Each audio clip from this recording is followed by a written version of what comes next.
Good morning, this is the Eager Beaver Show. You are listening to a True North Eager Beaver Media Incorporated podcast.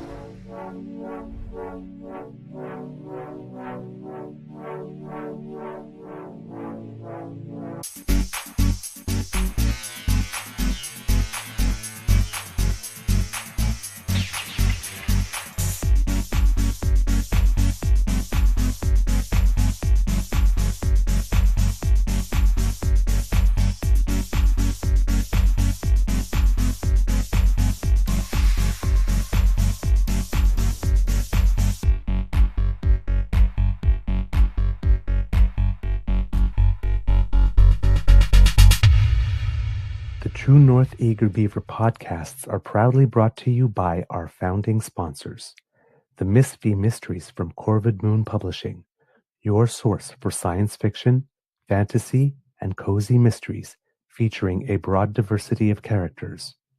PsychicTarot.ca, book your tarot reading and unlock your spiritual journey. And the Pepper Master, hot pepper sauces made from farm-fresh ingredients to thrill your taste buds and expand your mind.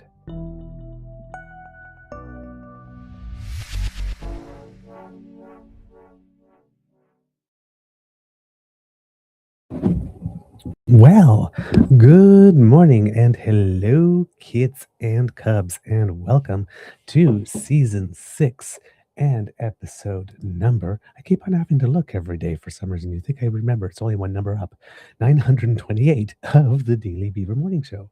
Oh, Canada. Always 100% Canadian. And of course, as always, Beaverific. And today, in the cup, it is actually just water and not tea because, fortunately, I didn't wake up with as scratchy a throat as I did yesterday. Although I think you can still hear it a little bit. And I don't look like death warmed over. And I actually have some energy. So I slept a lot yesterday. I think after we did the show, I went and had a nap, and I think I slept another 3 hours, which made it such that I threw my schedule off and got to bed a little later. And rather than trying to force myself up, I decided to follow my own advice and be kind to and gentle with myself, practice a little self-care. So hopefully you guys all got the note earlier this morning because I posted it before going to bed that I would be starting a little later, and I thank you for your understanding. I'm feeling not all better, clearly, because colds take a few days, but much better. I was very heavily congested when I went to bed last night, but had a decongestant earlier this morning, and right now it's like I'm at peak clearance. My oxygen saturation rate is at its best right now. So I figured this was the time to come on and do the show because at some point the decongestant peters out. I am your host, the Eager Beaver, pronouns he, him. Hey, Mr. Beaver. Oh, well, my God. Sorry, I got interrupted because I just looked to the side and had a wonderful compliment. Here, Douglas can wear anything. That color would make me look like death. It's apparently my skin tone makes me an autumn, and apparently earth colors are good for autumns. So this sort of like a fall leaf turning yellow is really works. So apparently works well for me. So there you go. But thank you for noticing. You sure know how to make a queen feel special.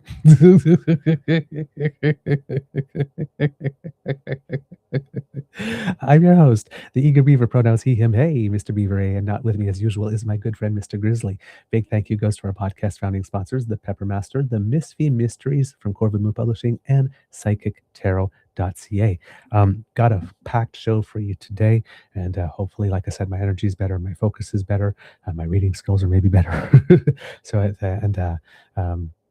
my head is a little less foggy, so hopefully this show will be a whole lot less disjointed and a little bit all over the place than yesterday's. How is your mental health doing today? I'm doing much better as a result. Yesterday, like I said, very slow day, didn't really do much until the evening, and then started getting head on a little things.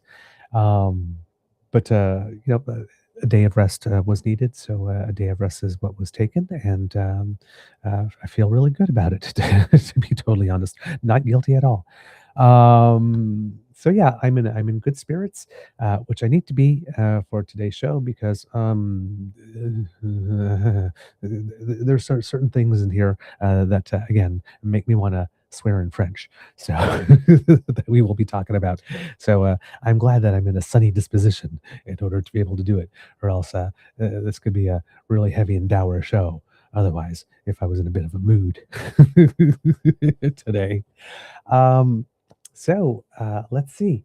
Uh, I guess we should just jump right into it today. I want to talk about a few things. Number one, um, uh, Ronald Rump Roast south of us, again, thinking that it's time to play one of his only two or three cards that he plays by claiming, once again, we don't have anything that they have and trying to, create some tension or disarray up here about where he stands on Kuzma.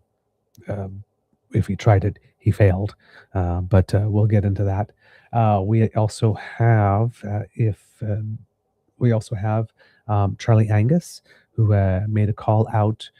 We talked about it a little bit yesterday, where he was asking people to write, I believe, the new. I can't remember the name of the position, if it's the director or the officer, but basically the parliamentary watchdog on foreign interference to look into what the Alberta separatists leaders have been doing. And there's the petition that we've been talking about that goes along with that. So we'll talk about that today. I stumbled upon an opinion piece from an actual small c conservative that sees the same things going on with Pierre and the Conservative Party as we do. So I wanted to bring it to you because, on the show, I do mention that, they are out there, real, actual, genuine conservatives, that it could actually be helpful to any societal debate that we're having. I found one. I found the unicorn. There's more than one. I'm kidding.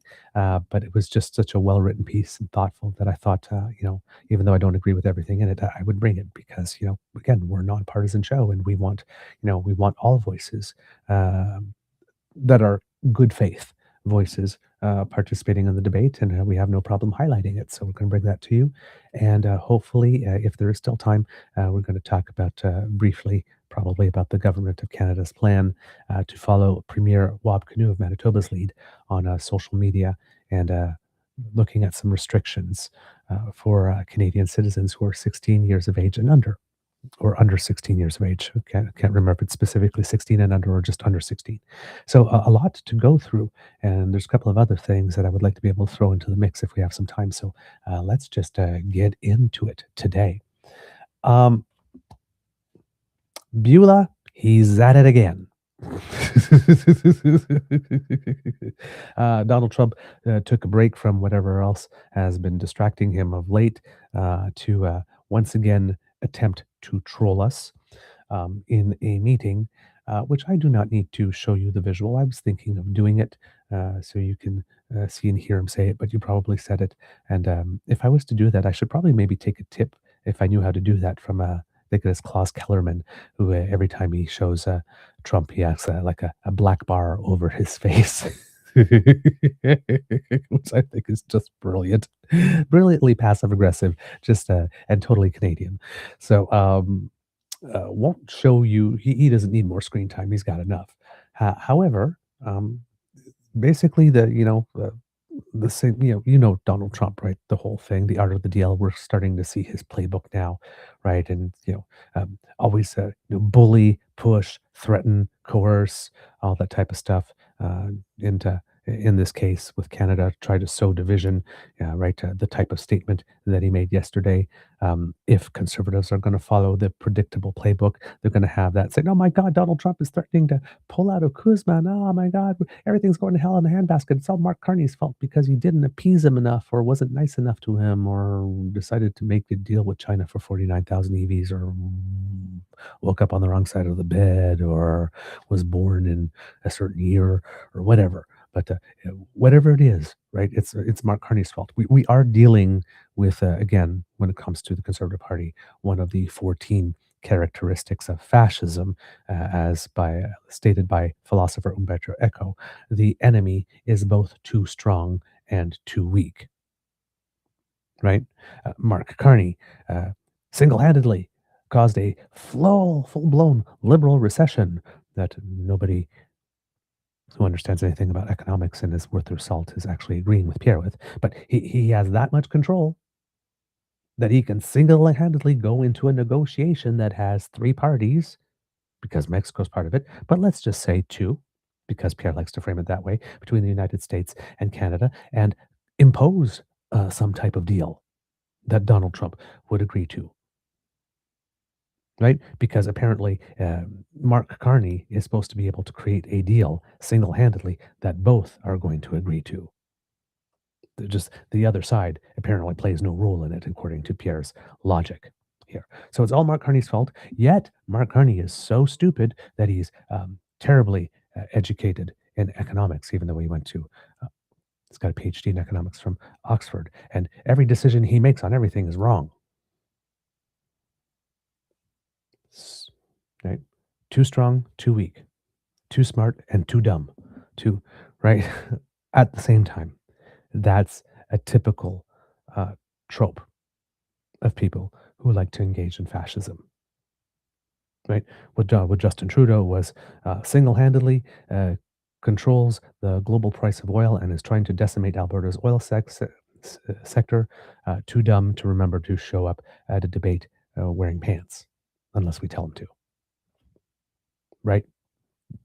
Typical fascist rhetoric. So you have Donald Trump doing the thing that he does and saying, once again, that Canada and Mexico don't have anything that the United States needs. He added Mexico this time. I don't know if that was the first time. It's the first time it kind of picked my ear, because usually he only talks about us. And of course, that he's willing to cancel or whatever it is with Kuzma. Just going to take a little look here. I believe there was something in the Globe and Mail. Bill Curry, Laura Stone, and Mark Rendell rating here. Donald Trump said he's not looking to renew the North American Trade Pact as Prime Minister Mark Carney met virtually with Canada's Prime Ministers Wednesday to talk strategy. Speaking with reporters in the Oval Office, the U.S. President repeated his past comments that the United States doesn't need anything from Canada and Mexico. Quote, "I'm not looking to renew it," Mr. Trump said before noting that he approved the 2018 United States-Mexico-Canada agreement to replace the North American Free Trade Agreement during his first term, and seems to have added a little more to his rhetoric about it, because if you remember, at the time, right, he called it the largest, fairest, most balanced, and modern trade agreement ever achieved. His words. That's actually a quote. But now, apparently, the reason why it was so good is because there's now the ability, so he claims, to not renew it. Quote, "I made the deal, and the primary reason I made the deal is that NAFTA was the worst trade deal I've ever seen. USMCA did one thing that I loved. After 6 years, it comes up for renewal. I don't know that I'm going to renew it." He's actually factually incorrect about that. After 6 years, it comes up for review. Not renewal, review. The review of the changes that we made 6 years ago. How are they working? Is everybody happy with this? We're satisfied? We could continue? Do we need to tweak something? Yeah, we're all good. Right? This is something that should take only a couple weeks, really. Maybe a few months at the most. Right? It's not a wholesale comprehensive um, uh, renewal of the entire deal. It's a review of it with the changes that we made. Right? But he's calling it a renewal because, well, words mean nothing when you're Trump. And I don't know that I'm going to renew it. Of course, that eternally firm nailing Jello to a wall position. Not I'm not going to renew it, or yes, I'm going to renew it. I don't know that I'm going to renew it, which of course makes Canada, or many Canadians at least, armchair at home, like, then what the hell are we doing wasting our time talking to you about? Seriously, if we don't have anything that you need and you don't know yet, still after all this time, whether or not you're going to renew it, well, then just like just bugger off. Just get out of our lives and go already. Like, stop wasting our MFing time. It's like, we didn't ask for this. We don't want it. We don't need it. You're the one that's crying. You're the one that's whining. You're the one that's saying that Canada is so unfair. Yeah, the big old mean Canada, all 40 million of us. This with the the 10th or 11th largest economy in the world, which even though that's very enviable by global standards, completely dwarfed by yours. Yes, we are so terrible and so mean and taking so much advantage of you to the point that you need to fall apart like this and lose mastery of yourself in public. I'm- If we literally did have that much power, don't you think we would be using it a little more uh, um, insistently at this moment, like the way you are? Like, nobody's going to believe, right? Except for the people, again, who chug the Trump Kool-Aid like they're at a Pete Hegseth keg party. Um, Nobody's going to believe this, right? It's all bunk, it's all BS, and he's done and he's said this stuff before, it's all been debunked already, and the thing about this that, I'm going to say Mr. Trump because I don't even wanna say president anymore with this guy. The thing that Mr. Trump, appears to have not caught on to yet is that, Canadians have already called this bluff. I believe the quote exactly is, "We firmly believe that no deal is better than a bad deal." We've called this bluff. Ronald Rump Rose has already walked away from the table. And we didn't go, "Oh, please, please, please come back." He walked away, and we were like, okay, he'll come back when he's ready. Let him cry himself out. We didn't react, right? And as the saying goes, there's nothing sadder than a neglected attention whore. So Donald Trump is playing the only card again. Give me attention. I'm going to walk away from the deal. I mean, it's like, that 3 or 4-year-old, has a little backpack that says, "I'm running away from home now. I'm going to run away. I'm really going to do it now." Walking, putting his hand to the door. "I'm going now." Puts the hand on the door. "Watch me go. Watch, watch." Like, and mom's at home is like, "Okay, have fun." Dinner's at 6. Right? Gonna have to eat sometime. Come back home when you're ready. We'll miss you. Bye. Right? Um, it's emotional blackmail. It's manipulation. It's an attempt to divide and conquer to get the conservatives, who he knows are on his side and that are perfectly willing to try to tarnish the reputation of Mark Carney at home, to try to pressure him to make a bad deal earlier. Except Canadians are not buying it. We see it in the public opinion polls. We see it in our choice for preferred prime minister. We see it on his personal approval rating. Canadians are not buying in to the conservative shtick, and we were over Donald Trump long ago, right? This was something that we had hoped to have done by, as Pierre Poilievre keeps on reminding us, by the end of July last year, because that's the amount of time that this should have taken between April and July of last year. With any other president, someone minimally normal and tethered to reality, right? This would have been, yeah, we done the review. Look, okay, we need to tweak these few things. Okay, yes, we're all going to do this. Sign, sign, sign. Good. Hey, shake hands. Boom, we're gone. That awkward 3-person handshake. With the, you know, and and we're on to living our merry lives. But of course, he wants to do the tariff thing, and he keeps on getting slapped down because all of his tariffs are illegal. And then he tries to find other avenues and opens other investigations to try to create new pretexts to introduce new tariffs. We've been through this, right? We know the game. We know how it's played. We saw how he did it the first time around as well, when we got the better of him so much that he hated Chrystia Freeland, like you could not believe.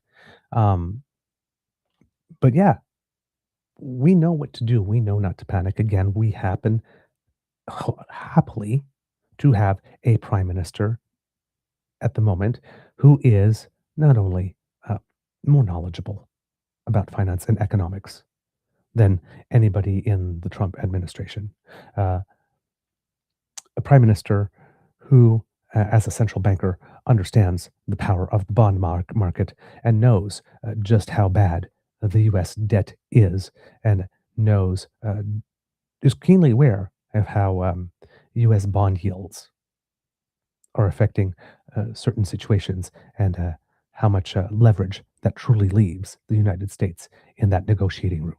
We also have a prime minister that has a stellar global reputation and much convening power.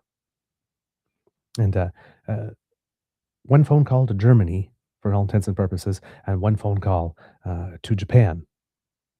And together, these three countries could probably do a little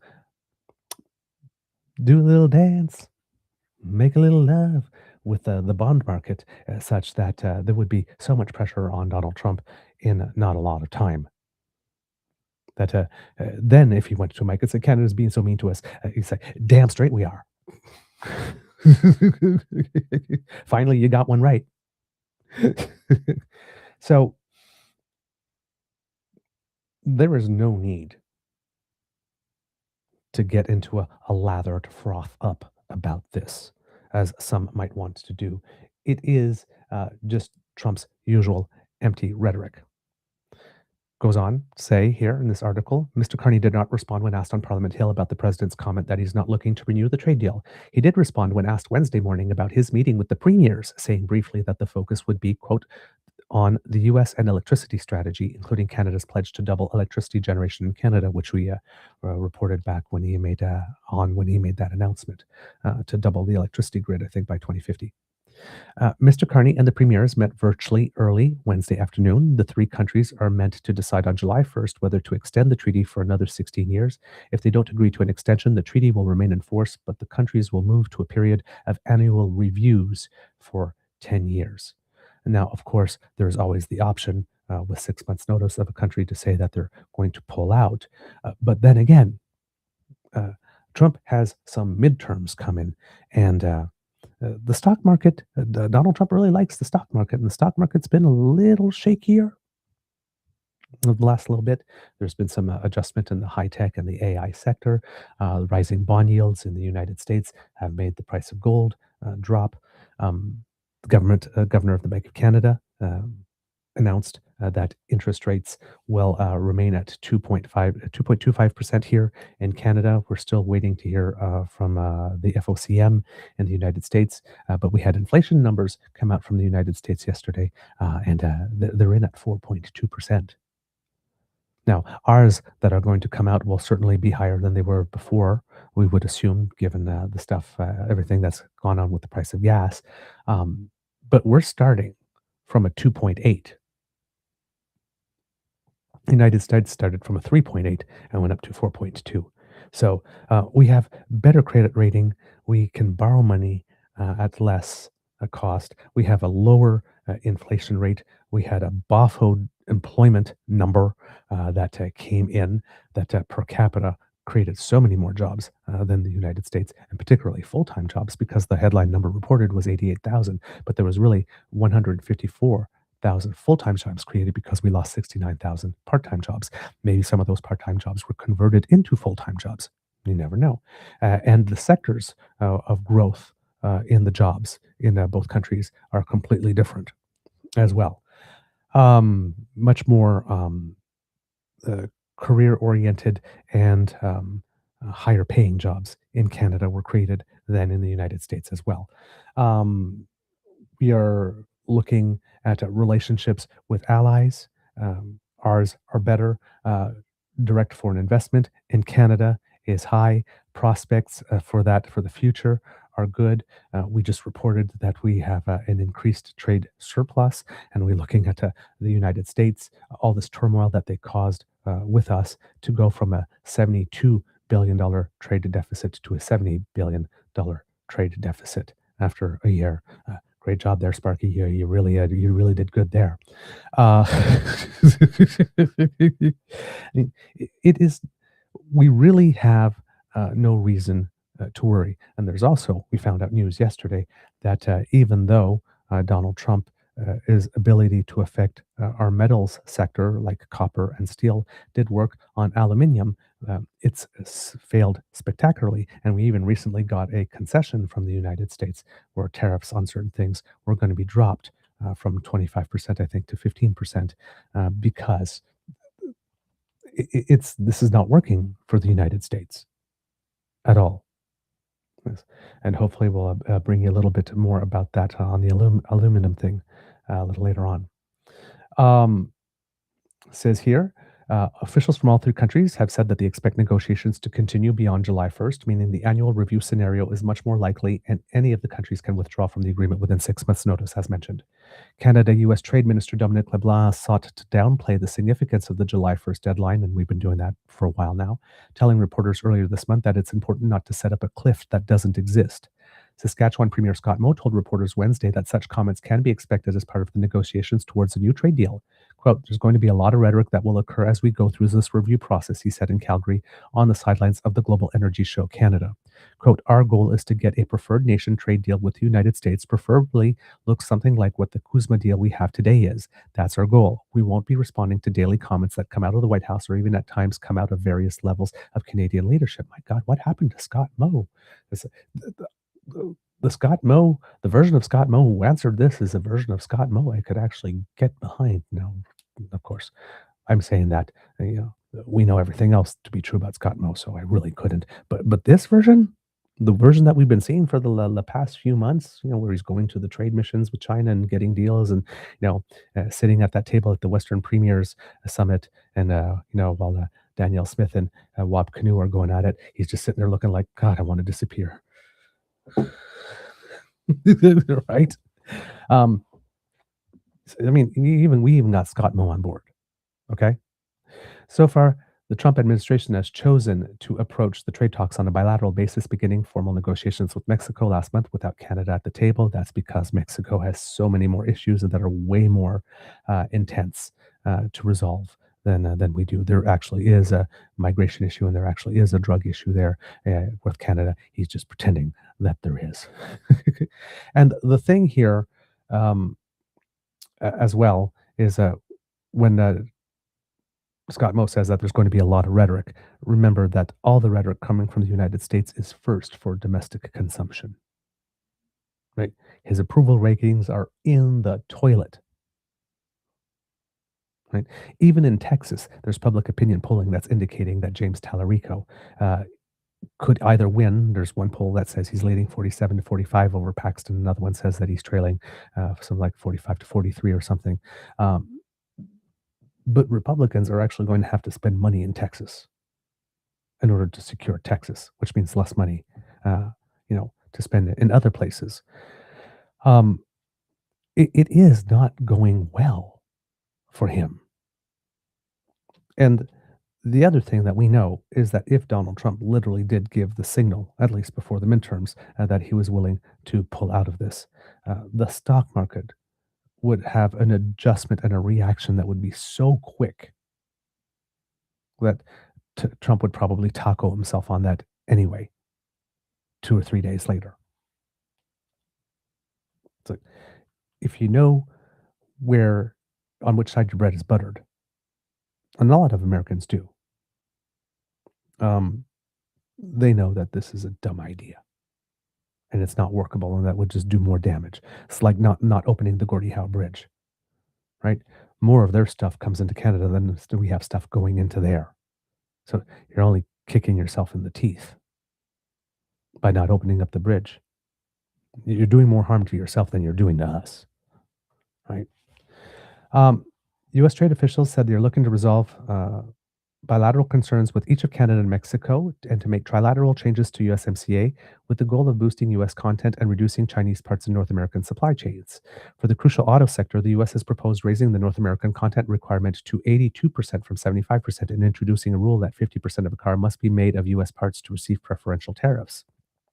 This- Again, the United States can only push so far on that because if the rest of us decide, for example, if that Hanwha deal comes in and we're going to start building like more smaller military vehicles or stuff like that, or different purpose vehicles in Canada rather than passenger cars, we'll still have some type of automotive industry, and the United States will only have an industry that caters pretty much to itself because its products are less and less desirable around the world and they wouldn't make much profit because, based on auto numbers, pretty much the entirety of the US based profit from the auto manufacturing sector comes from their sales of US made cars in Canada. So, if we just stop buying them, right, there would be no real reason, maybe except for people who really do need an F 150 for some reasons, to buy an American car anymore if the United States were going to treat us that way.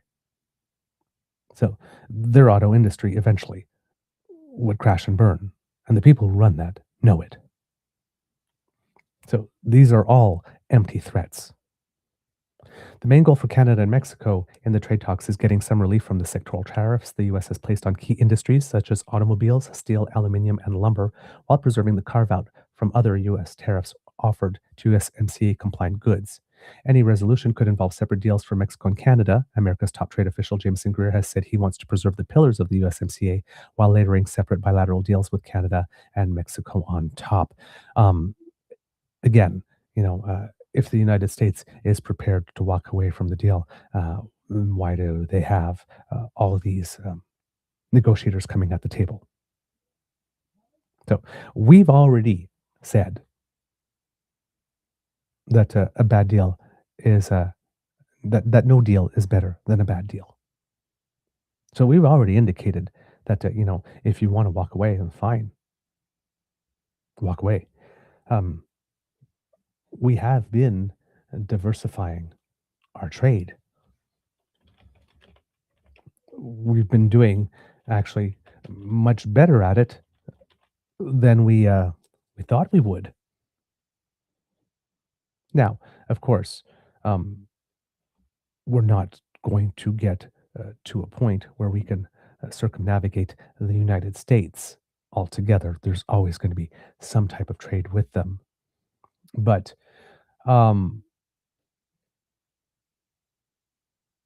the more the more we can sign these deals with other nations, especially longer term deals, right? Uh, the better it is for us because we become less exposed to a single point of failure. According to the Globe and Mail here, there's an article that came out just 2 days ago here that says that we have some mixed results at the moment, which is normal because we're only about 1 year into it. Right? It's not like everything that we're going to do is going to work right away and bang on all cylinders. But according to Sophia Bertuzzi, trade diversification is a key pillar of Mark Carney's economic agenda. Just over a year into his tenure as prime minister, statistics suggest the results are mixed so far.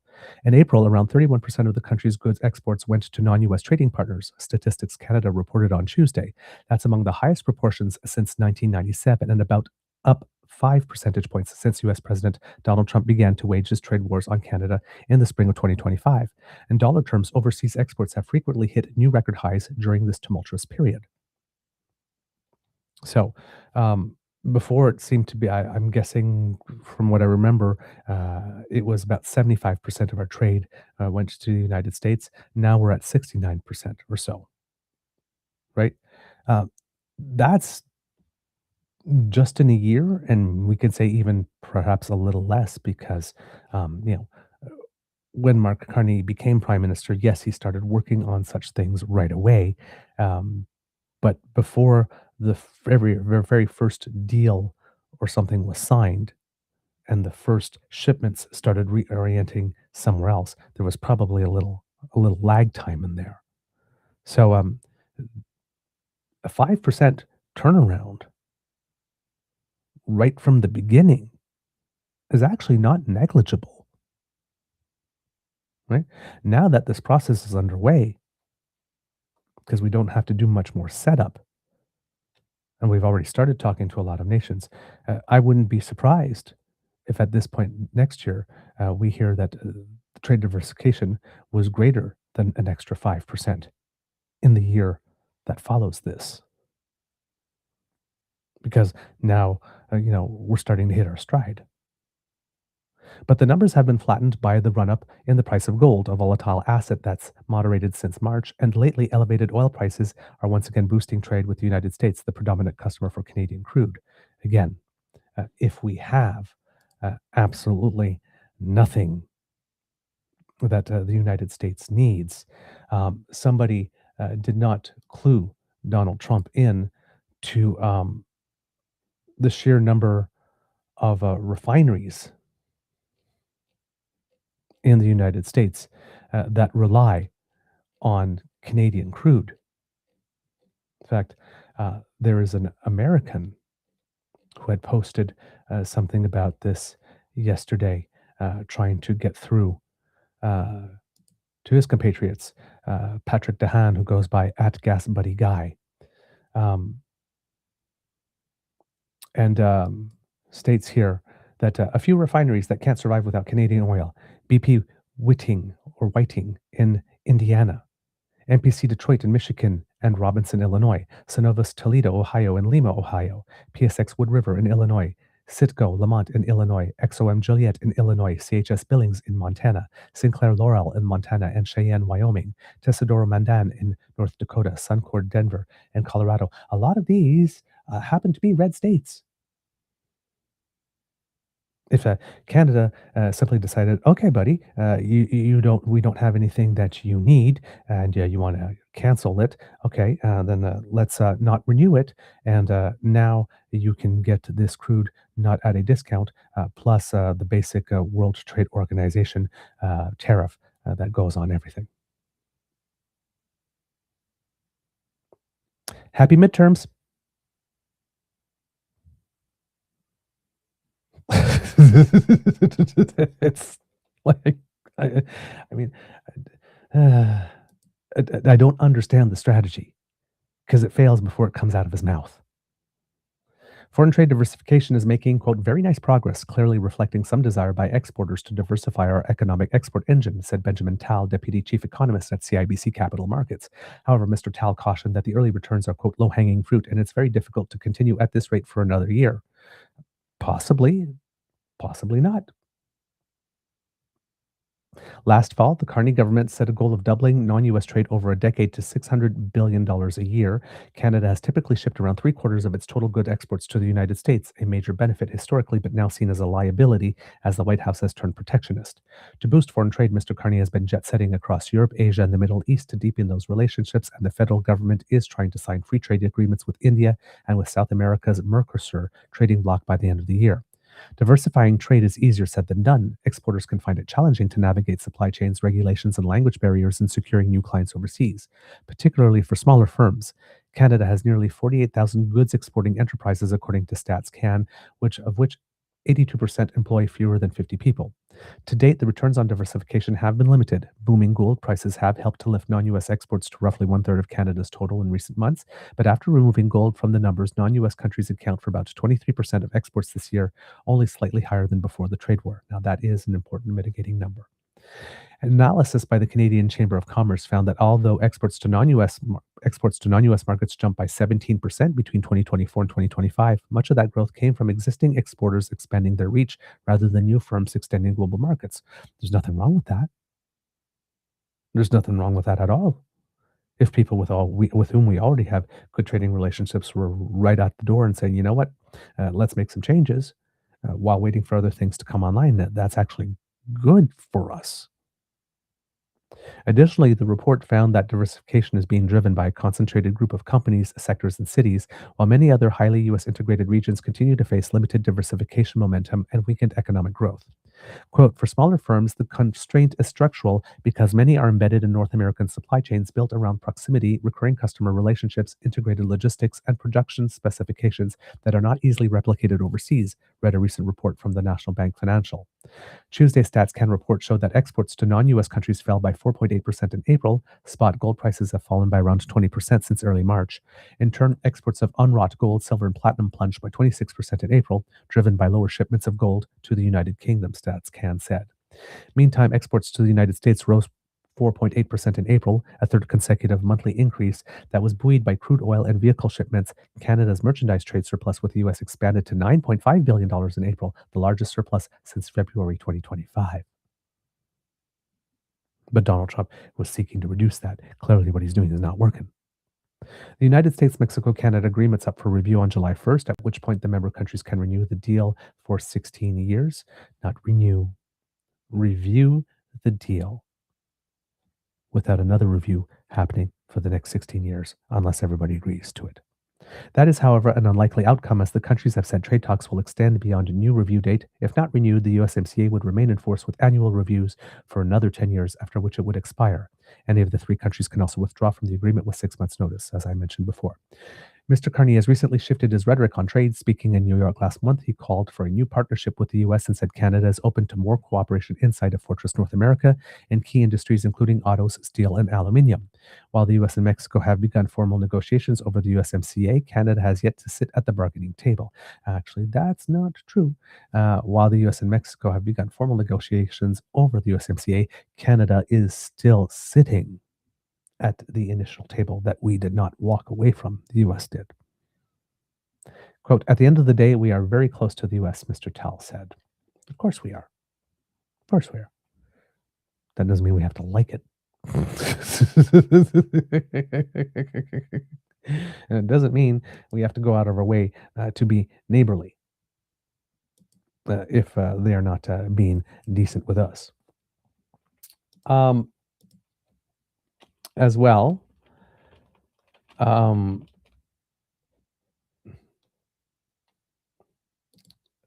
there's this piece by Mark Crawley here that says, Trump is unlikely to rip up CUSMA, his trade deal with Canada and Mexico, and here's why.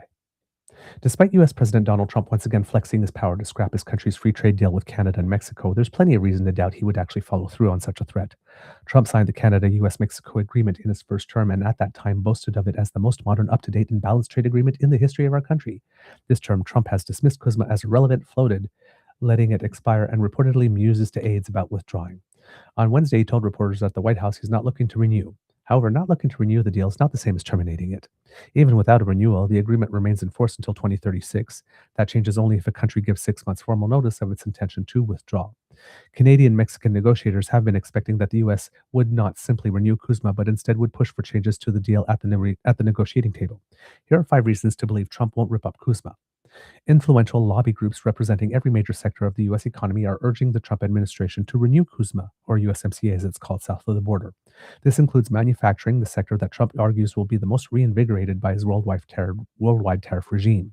The National Association of Manufacturers published a report in May that heaps effusive praise on CUSMA. The report calls the trade deal, quote, one of President Trump's signature accomplishments from his first term, and catalogs its record of bringing more jobs, investments, and export to U.S. factories. Quote, the USMCA is a pillar for the greatness of manufacturing in the United States, the report said. We must preserve and strengthen this historic agreement. As you can see, there's a lot of fluffing of Donald Trump in those lines. Okay, right? The USMCA is a pillar for the greatness of manufacturing. One of the signature accomplishment of his first term. It's a historic agreement. All the superlatives, the language that Trump likes to speak. At the very moment Trump was threatening not to renew CUSMA on Wednesday, key leaders of the politically powerful agricultural industry were on Capitol Hill praising the trade deal and calling for an extension. The association representing General Motors, Ford, and Stellantis calls the deal, quote, the most vital trade agreement for America's automakers. Like I said, because we represent their profit. and is urging the Trump administration to preserve it. While these and other sectors do want some of CUSMA's terms amended, there are no major industry groups in the U.S. calling for the deal to be scrapped. None. None are calling for it to be scrapped. So, yeah. What can I say? What can I say? You had Premier Eby stating, if Donald Trump doesn't want to renegotiate CUSMA, then he should respect the agreement instead of attacking Canadian industries and workers. Goes, this sequel to The Art of the Deal is pretty lame. Let's have see Mr. Eby here. Premier Eby. And of that would be that it was a good and constructive conversation, obviously overshadowed a little bit by the comments of the president that he is not necessarily looking to renew the CUSMA agreement. The technical implications, I understand, of that would be that this would be a 10-year rather than a 16-year agreement. And obviously 16 years would be more desirable for British Columbia and Canada to have that stability. But a bit bizarre, if the president doesn't want to renegotiate CUSMA, then what are we doing? Like, let's just get on with business. Let's have both sides respect the agreement, and let's continue with the existing CUSMA agreement. And to be blunt, you know, this sequel to The Art of the Deal is pretty lame. It's for the main deal maker from the United States to say he's not even interested in a deal or having the conversations is a fairly significant departure. And let's just then continue trading the way that we were before, the way that was driving down prices for Americans and Canadians, and employing people on both sides of the border and working for everybody. So let's get on with it. Pretty much. Right? Let's just get on with it. Stop wasting our time. We're not impressed. Number 2, for July 1st marks 6 years since CUSMA took effect, and it's also the date set in the text of the agreement for formal review by the 3 countries. In that review, the options are A, extending the agreement for another 16 years, or B, reviewing it annually either until it expires or a deal is reached to extend it. Canada and Mexico both want option A and have said they're willing to negotiate tweaks. The White House has not made its position public. However, the U.S. has jumped into formal talks with Mexico on renewal, holding one negotiating round in late May with 2 more scheduled for the next week and late July. That's being read as a sign of an administration that is more interested in renegotiating the agreement than withdrawing from it. Quote, the negotiations will focus on ensuring that the USMCA benefits U.S. manufacturers, farmers, ranchers, workers, and service suppliers, and businesses of all size, said the Office of the U.S. Trade Representative Jameson Greer. Number 3, CUSMA is crucial to the Canadian economy because it covers some $1.3 trillion in cross-border trade with the U.S. and shields roughly 90% of Canada's exports from Trump's tariffs. Although the U.S. has not entered the same kind of formal negotiations with Canada as it has with Mexico, the top trade officials from each country held fresh online and face-to-face talks over the past few weeks. The tone Canada is hearing in its new talks with the White House is far different from the Trump-led antagonism of last year, according to Flavio Volpe, president of the Automotive Parts Manufacturers Association and a member of Ottawa's Key Advisory Committee on the Canada-U.S. relations. Quote, these are real conversations on substantive items in a posture that sounds like partners that want to work things out and stay together rather than preparing for a permanent separation, Volpe told CBC News on Wednesday. Canada-U.S. Trade Minister Dominic LeBlanc, Canada's chief negotiator Janice Charette, met with Greer and his team in Washington last week. While LeBlanc didn't provide details, he said Canada put proposals on the table to address what he called, quote, longstanding issues that the United States has raised with us. Prime Minister Mark Carney said last week that the number of trade irritants the U.S. has with Canada is about half as many as it has with Mexico.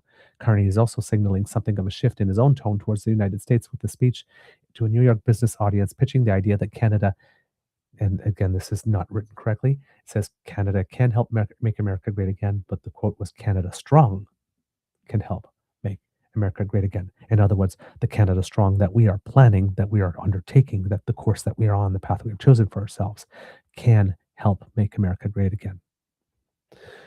Then there's the political pressure point. There's an argument to be made that Trump and his Republican Party have enough political troubles on their plate without the economic time bomb that a notice of withdrawal from CUSMA would almost certainly trigger. Figures released on Wednesday show the U.S. inflation rate hit 4.2% in May, the highest it's been in 3 years. Trump's approval rating is averaging below 40%, threatening to drag down the Republicans' prospect of maintaining their slim holds on the House and the Senate when the midterms come up in November. A growing number of Republicans in Congress have shown, quote, their willingness to oppose Trump when he pushes policies that they believe will hurt their re-election chances. It's hard to see how tearing up CUSMA would help Trump on any of those fronts. There's no consistent polling that suggests scrapping the trade deal would be politically popular, nor any solid economic research that suggests it would make the cost of living any cheaper. Instead, there's plenty of research documenting how the U.S. economy has benefited from the growth of free trade with Canada and Mexico. And fifth, while it's true that Trump can at any moment give 6 months' notice to withdraw from CUSMA, his threats have not yet gone that far. On Wednesday, although Trump said, what's great about CUSMA is the right to terminate, he didn't actually threaten to end it. Talking tough in public is a classic Trump negotiating tactic, says William Pellerin, an international trade lawyer with Macmillan LLP in Ottawa. Quote, ultimately, this is the modus operandi of the U.S. administration to really play a tough approach, Pellerin told the CBC News Network on Wednesday. Even if Trump does threaten to pull his country out of the arrangement, it's far from clear he actually has the power to do so with the stroke of his presidential Sharpie. Quote, the United States cannot withdraw from a congressionally approved trade agreement without the consent of Congress, concluded the Republican-led Senate Finance Committee in its 2020 report on CUSMA.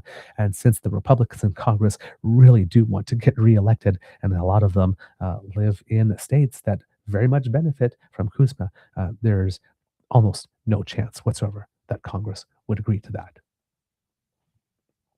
And even less chance that the Senate would sanction it.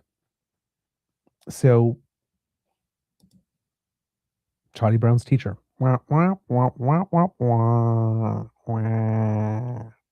basically what's coming out of Trump's mouth. He's got nothing. So we just keep calm and carry on. Or keep calm and carny on, as we would say. Interesting note here, as I mentioned, about our aluminium sector and how that has been able to resist the pressure that Donald Trump has been putting on us. There was a great piece in the Globe and Mail about that yesterday. Let's see if I can find that for you.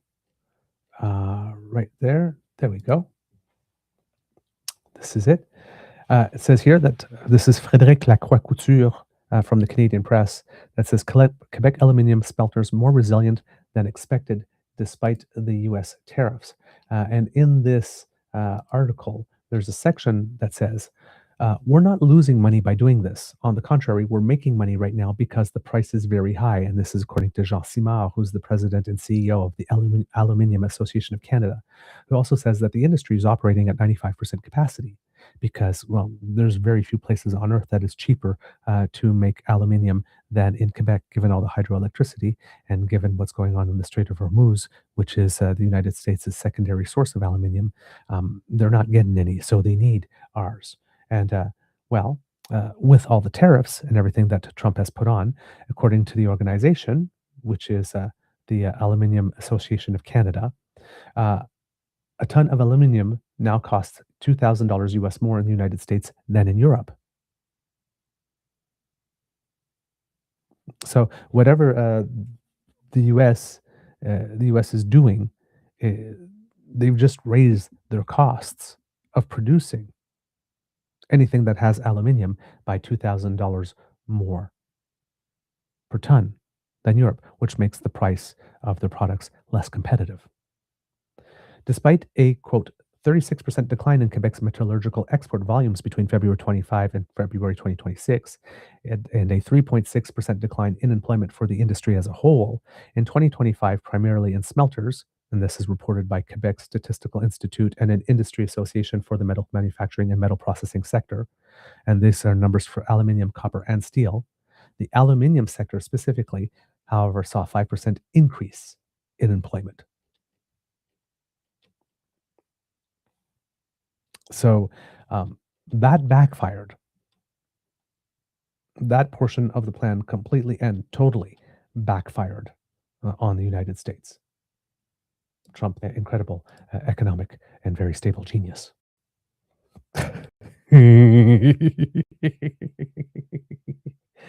So, like, there's nothing there. So, call the bluff. Call the bluff. There's no need to get worked up about this. And again, should he attempt to walk away, again, the reaction of the markets are going to be rather sharp and very quickly felt. I have very little doubt of that.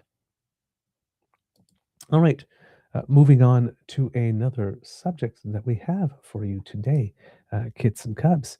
It was Charlie Angus yesterday was at on Parliament Hill in the press room that is available for community organizations and individuals of the like that would like to bring some national attention to some of the files that they are pursuing. And at this venue, as you know, Kids and Cubs, we have been sharing a petition. This is House of Commons, ourcommons.ca petition E7124, the link of which I'm going to put in the chat right now since we're talking about it, that calls on the House of Commons to formally review the conduct of U.S. Ambassador Pete Hoekstra should the review find that Ambassador Hoekstra's actions are inconsistent with diplomatic protocol or detrimental to Canada's interest. The Government of Canada take appropriate diplomatic measures, including the possible request for his recall. That is one of the things. And then the other one that we have here, and this is the one that, I mean, they both apply, but this one will probably apply more, which is ourcommons.ca petition E7340, which I will also put up. So a little early democracy is something that you do here on the show today, kids, which calls upon the House of Commons in Parliament to invoke its authority under Section 53 of the Supreme Court Act to refer the constitutionality of Alberta's Justice Statutes Amendment Act of 2025 to the Supreme Court of Canada, and to direct the Foreign Influence and Transparency Commissioner to immediately investigate the meetings between the Alberta Prosperity Project and the Trump administration. And Mr. Angus was on the Hill to speak specifically of that latter point involving the Foreign Influence and Transparency Commissioner. And of course, yesterday, as we showed you, there was a letter writing campaign that Mr. Angus is trying to start to get us to write to the office of the Commissioner itself to make our views known, in addition to this petition, that we would like that indeed to be the case. So here we have yesterday from Parliament Hill, Charlie Angus making a call for a public inquiry into foreign interference connected to the Alberta separatist movement specifically. And I'm going to present that for you right here, kids and cubs. Need to change from Mr. Eby to Mr. Angus. And there we have it.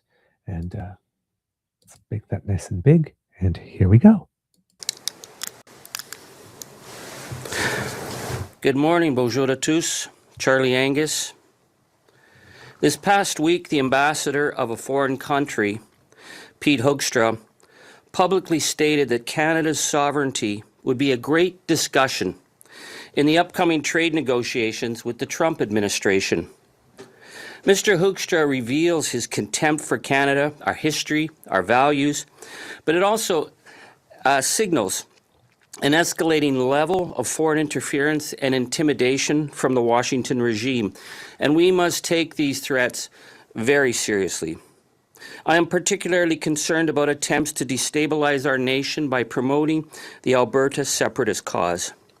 We have seen an explosion of online foreign actors spreading disinformation and hate about Canada and Alberta. This pattern of fake pages and offshore bot farms to stoke division is right out of the Brexit playbook. I was on the Parliamentary Committee on Foreign Online Interference following the Cambridge Analytica scandal. I participated in the international hearings of electoral interference in London and then in Washington. We saw the pattern of foreign actors exploiting front groups and stolen personal data to upend democratic elections. It was a playbook from the Donbass to Brexit, from Trump 2016 to the election of Jair Bolsonaro.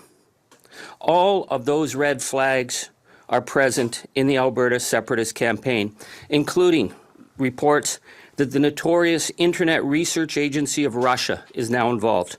They played a pivotal role in Brexit and the Trump victory of 2016 and were subject to a major Justice Department investigation after it was too late. Is Canada naive enough to think things will be different this time? But the most serious threat to Canada is coming from the White House. All right, I'm going to stop here because Mr. Angus was referring to a couple of things in that section that I want to bring to you. First of all, is a report that came out. There was a CBC investigation. This is by Eric Setso and Jordan Pearson and Christian Pass Lang that says here that Facebook is paying people overseas promoting Alberta separatism. That the CBC had uncovered 14 accounts from India, Pakistan, Indonesia, posting on popular Alberta separatist groups. It says here, you might think based on the volume of her Facebook posts that Nieta Aquila is an Albertan who supports separation. Quote, I signed the Alberta independence petition because Canada is not a great country anymore. An account in her name wrote in a popular Facebook group called Alberta Independence that promotes the movement and has more than 100,000 members. In another post, Aquila said she was harassed and had rocks thrown at her as she canvassed for petition signatures. It says here, the account's posts have generated thousands of reactions, comments, and shares in recent months as the issue heated up. But the account owner, according to CBC Visual Investigation, was posing as a Canadian and is actually a noodle merchant and content creator from Indonesia, who in some cases was just stealing content from real Albertans. When contacted by CBC, one Albertan whose content was stolen said they felt absolutely violated. Nieta Aquila even posted about income she generates from Meta's monetization program, which rewards creators for engagement and solicits subscribers on her personal page. Nieta Aquila is among 14 overseas accounts CBC identified in 4 popular Alberta independence face groups. The accounts have posted politically divisive content about Alberta separatism, Western annexation, and other hot-button Canadian topics within the past 2 months. Many of them, which Facebook indicates are run from Indonesia, Pakistan, India, the US, and Sri Lanka, are top contributors to Alberta focused pages, and have cumulatively garnered tens of thousands of reactions and comments and posts and cross-posts across more than a dozen Facebook groups. 2 users posted images of the money they make from Facebook. Multiple experts told CBC that the findings show how Facebook's incentives for creators can harm public discourse around important topics. Quote, this may not always be classic foreign interference in the state-backed sense. Sometimes it's much more banal. It's in some ways more depressing, said Matt Navarra, social media consultant in the UK, whose clients have included Meta and Google.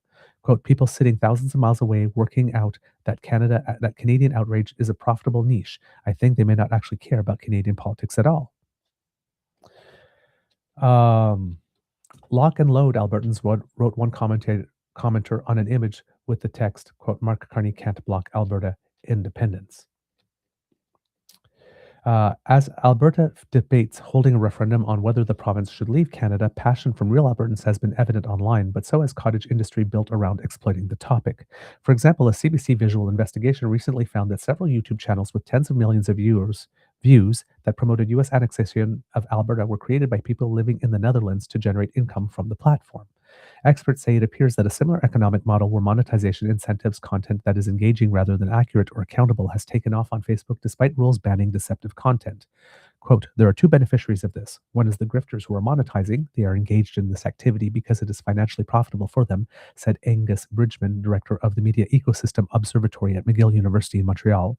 The other is the platform itself, the ad revenue monetization around the attention that they are getting. Facebook groups focused on Alberta separatism are very active with hundreds of posts a day spread across the groups, and this mix are overseas content creators.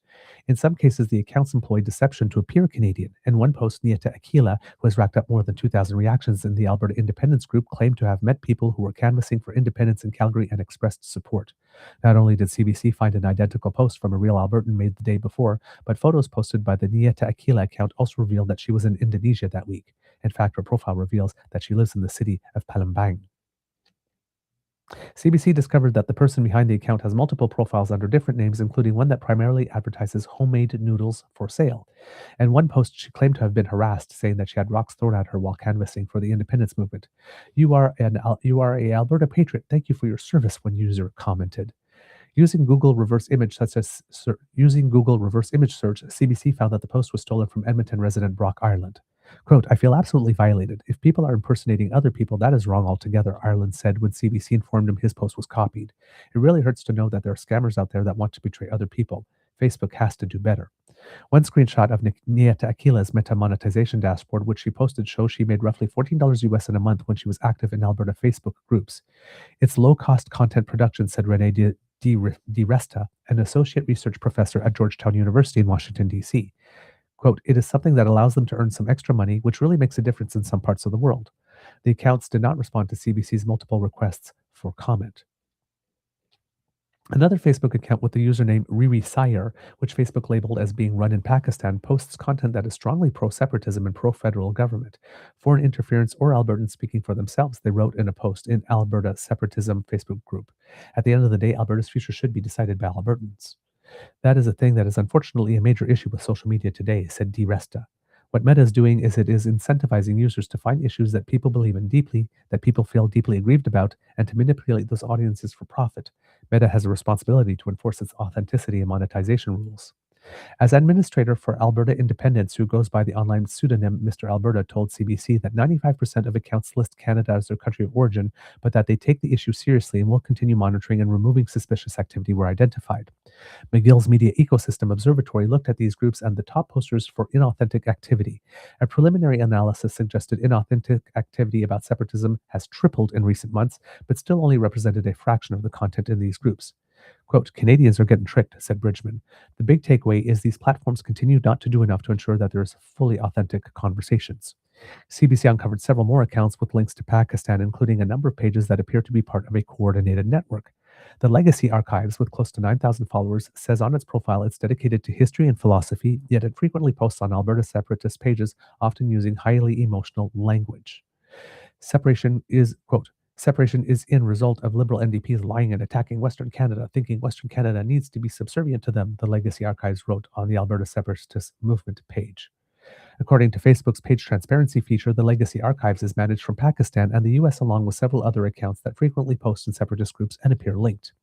CBC was able to link the Legacy Archives Trend Top, and History Addicted, which were also from Pakistan, with one page owner listed as being from the US because they are admins of a small Facebook group called Rise of Alberta. It's not clear who runs the pages. The Legacy Archives send in Facebook messages that they live in Canada, not Pakistan, but did not reveal their identity. I made this page for history, but no, I think we need our rights first, the user wrote. When asked why 4 other Pakistan-run accounts linked to the page were posted in Alberta separatist groups, the Legacy Archives did not respond and blocked the CBC journalist. Meta, in an email statement, said it had removed content that violated, quote, its policies on inauthentic behavior and disabled the accounts behind them. The Legacy Archives, Trend Top, and History Addicted are no longer online, in addition to Riri Sayer and 5 other accounts. Nieta Aquila's Facebook account is still active, however, her posts have been removed from the Alberta Independence group. And in addition to that, Russia did decide to enter the game formally. I mean, it always was there, but now that it's out in the open, this from the Canadian press, Moscow is calling Canada a warmonger for signing a drone production deal with Ukraine and is vowing to publish the address of a Canadian company working with Kyiv. Defense Minister David McGuinty said Canada will not be intimidated. 2 weeks ago, Ottawa announced a corporate partnership between Canadian and Ukrainian drone makers that could see drones made in Canada deployed to Ukraine's front line. The deal involves Ukrainian company Airlogics and Canadian drone maker Sentinel R&D, which is based in Hamilton, Ontario. At a press briefing Wednesday in Moscow, Russian Foreign Ministry spokeswoman Maria Zakharova said in Russian that she will be sharing the address of the Ontario company involved. She argued the deal allows Ukraine to hide vital military supplies in a third country and that Canada is not living up to its peacemaker rhetoric when it behaves, quote, like a warmonger. And then Canadians, once again, laughed in Canadian because what I said the other day about not accepting criticism from people from whom you would not accept advice and then considering the source. Come on. The Russia calling Canada warmonger is like the cauldron calling the teapot black. Russia's ambassador in Ottawa has said the drone deal means Canada is seeking to profit from the ongoing conflict, which Russia insists is not a war. It is. He and Zakharova both said Moscow is taking Canada's drone deal into account in Russia's military and political planning. Good. McGinty said military officials work to keep Canada safe and Ottawa will continue to support Ukraine. Quote, we would expect to see the Russians be critical because they don't appreciate the fact that NATO is coming together to assist a country that's in need, he told reporters on Parliament Hill. We're going to continue to monitor the situation, but we're going to continue in steadfast support of our Ukrainian colleagues. Canada has committed more than $25.5 billion in total assistance to Ukraine, including $8.5 billion in military assistance since the start of the full-scale invasion. Russia annexed Crimea in 2014, and its full-scale invasion of Ukraine in 2022 has caused a rapid evolution in drone technology, which now accounts for most of the casualties in the ongoing conflict. Ukraine has used drones to hit targets deep inside Russia territory and far beyond the war's front lines, but Russia has wielded drones of its own to strike inside of Ukraine as well. So with Russia not being happy that we're doing this, certainly everything that it does online, there's probably reason to suspect that it wouldn't decide to throw a few more dollars that initiative's way in order to make things more uncomfortable for us. Let's get back to Charlie Angus, who stated that, of course, that the biggest threat is coming from the United States at the moment. For this reason, I'm calling on Anton Bogman, the newly appointed Foreign Interference Transparency Commissioner, to launch an investigation into efforts by the Trump administration and other political actors to destabilize our country. Specifically, I am asking him to investigate allegations that there were a series of meetings held between top State Department officials and a small group of Alberta separatists. In February 2025, Donald Trump stated that the only way Canada could win concessions in trade negotiations was agree to give up our nation to MAGA.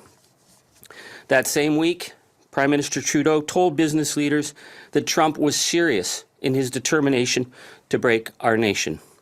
And within days, a group calling themselves the Republican Party of Alberta, led by an ex-U.S. Marine, filed papers with Elections Alberta to break up our country.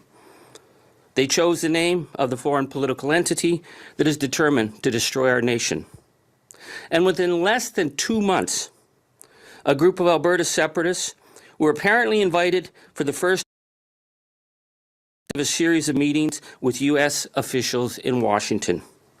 Alberta separatist Dennis Modry is quoted as saying, I met the senior U.S. administrative officials just a couple of steps from the president himself. When we walked into the conference room, the first comment was, quote, we recognize and support Alberta becoming a sovereign nation. Who arranged this meeting? Are we to believe that this marginal group could call up the White House and simply walk through the door? Were these meetings organized by the American Embassy in Ottawa or by the White House? Mr. Modry states that the first meeting was in a boardroom just a couple of steps from the president. So who represented President Trump in these meetings? Modry claimed that the offer of $500 million was put on the table. Which American officials made this financial offer? I share the concern of Premier David Eby, who said that what we're dealing with is treason. Treason and conspiracy.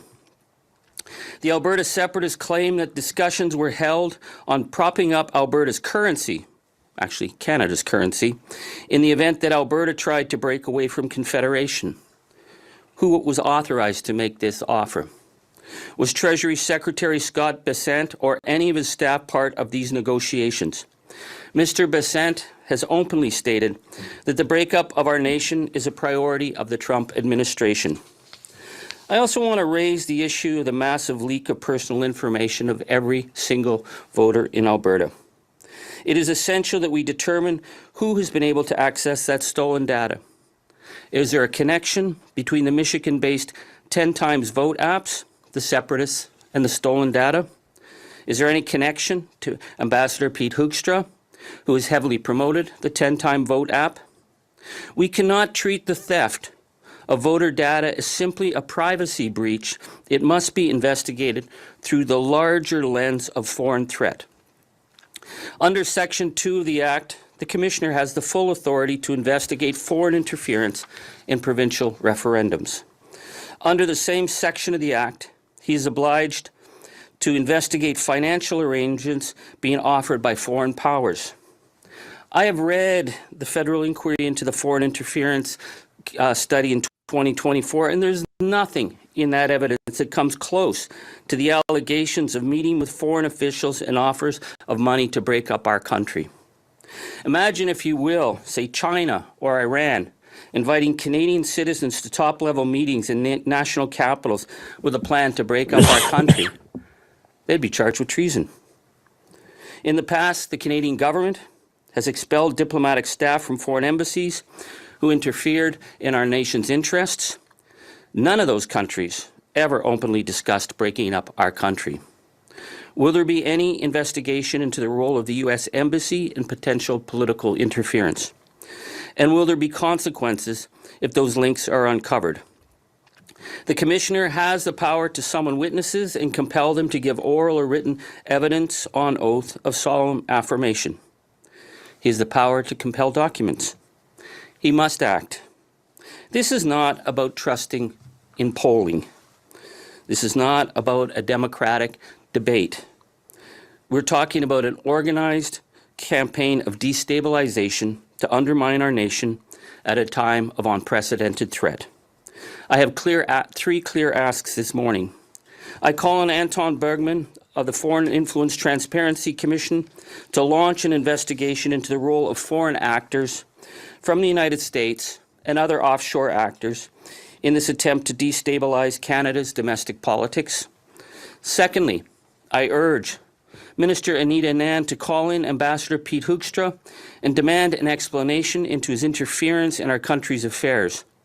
Are we to believe that he didn't know about offers of money being put on the table from the White House to break up our nation? And third, I call on the people of Canada to write to Commissioner Bergman and demand he take the threat of our sovereignty with the utmost gravity that this deserves. This is our country, and we are under threat as never before. Every Canadian has a stake in the outcome of this investigation. Our sovereignty is at stake here. We must take all efforts to preserve our democracy and our independence so that we can remain true as a nation rooted in democratic values, true, north, strong, and always free. Thank you very much. You're asking for Anita Anand to meet with the U.S. ambassador. What exactly would be the raison d'etre for that kind of meeting? What's the paper trail or financial evidence that you've seen? Well, we need to understand, first of all, Mr. Modry's comments about $500 million being put on a table in a meeting in Washington. Did that happen or did that not? If that happened, who made that offer? Secondly, with Mr. Pete Hoekstra, I think his statement that discussing our sovereignty would be good discussion is interference, and it's unacceptable interference, and he needs to explain himself. Do you believe that, or have you seen evidence, however, of American money in Alberta or even Quebec's independence movements?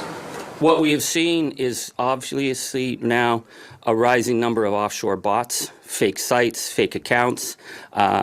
The report that the Internet Research Agency of Russia, that's as serious as it gets. These were the main players in Brexit. These were the main players in all of the European attempts to upend elections. So we already are seeing the foreign interference bots. But the allegations that money was offered, whether it's been put forward or not, remains a very serious concern, because it is that raises a clear question of what extent is the United States willing to go to break up our country. Do you see any organic reasons as to why some people in Alberta feel Alberta's sentiment overall, besides the allegations of foreign interference? Do you say that there's any native-born Alberta independence movement that is worth considering? I've spent a lot of time in Alberta. My wife's an Albertan. My father-in-law worked in the oil patch. I love the people of Alberta. What I really resent are people trying to break up our country and trying to divide each other from one another. That's what I resent. And I believe that the people of Alberta are not being allowed their voice. We've seen Daniel Smith ignore the Forever Canada petition that should have been heard, and it wasn't heard. So, but the issue of Albertans discussing amongst themselves is not the issue. The issue is destabilization from the outside. We cannot have a proper discussion if it's being destabilized and interfered with outside players. But you agree that any discussion about taking a province out of confederation is going to break up the country, be it economically, socially, politically. The fabric of the country is based on the way it is today, mapped out. Quebec as well has probably almost the same 34-35% of its population considering strongly the prospect of independence. What do you make of Quebec's sentiment, and do you feel the same way about Quebec as you do about Alberta? The issue that I'm raising today is offshore interference. I have never seen the Parti Québécois been talking about taking American money to break up our country. But a small group of Alberta separatists are talking about breaking up our country and may have met with top officials in the White House. That is conspiracy. That is something that needs to be called out.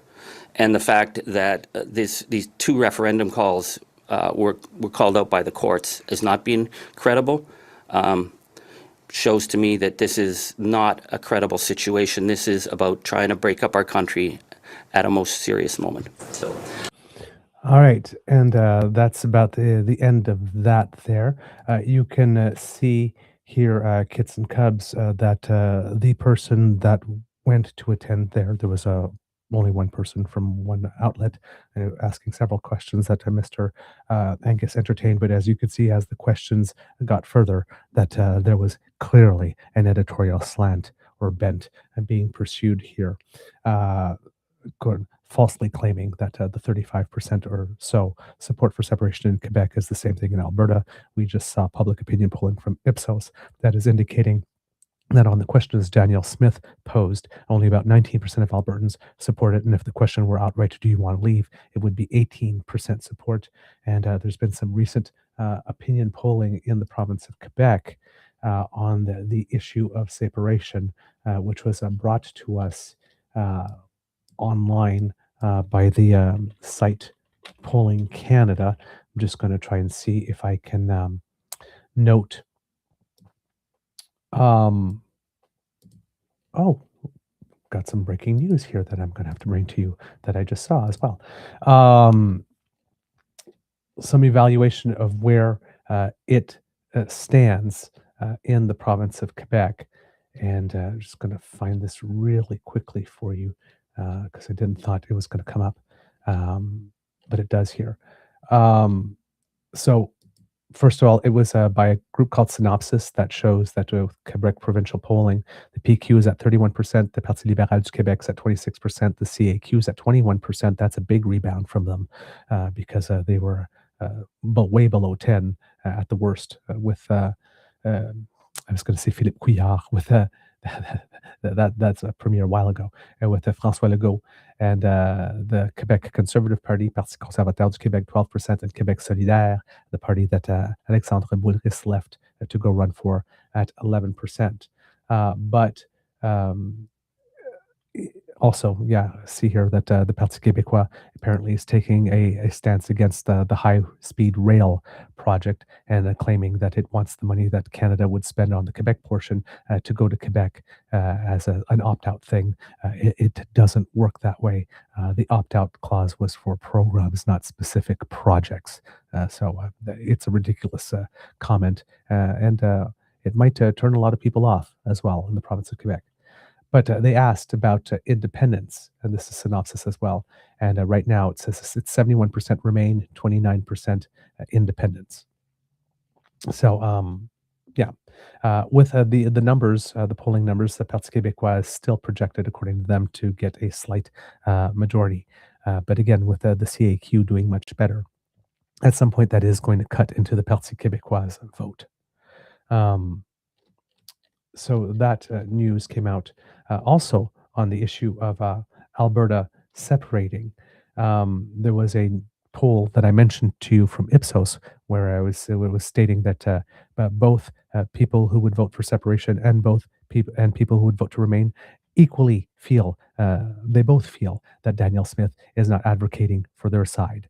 So she's basically pissing off everyone.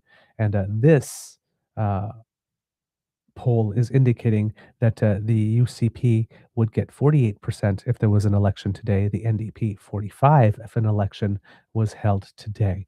But given that the NDP is actually stronger in the cities than in the rural areas, where the UCP is rather strong and has superfluous vote, which is like the same issue that the Conservatives have across Canada. They get a lot of votes. They got a record number of votes, but because so much of them were concentrated in Alberta and Saskatchewan in particular, every vote that's one more than the one that you need to vote is superfluous vote. It doesn't add any more seats to your column.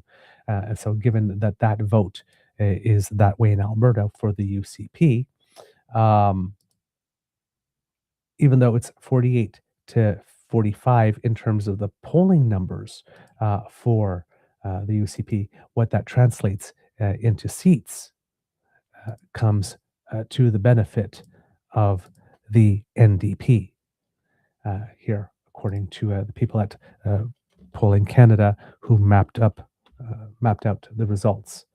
And here it's showing that the NDP would pick up 46 seats and the UCP would pick up 41 based on those numbers.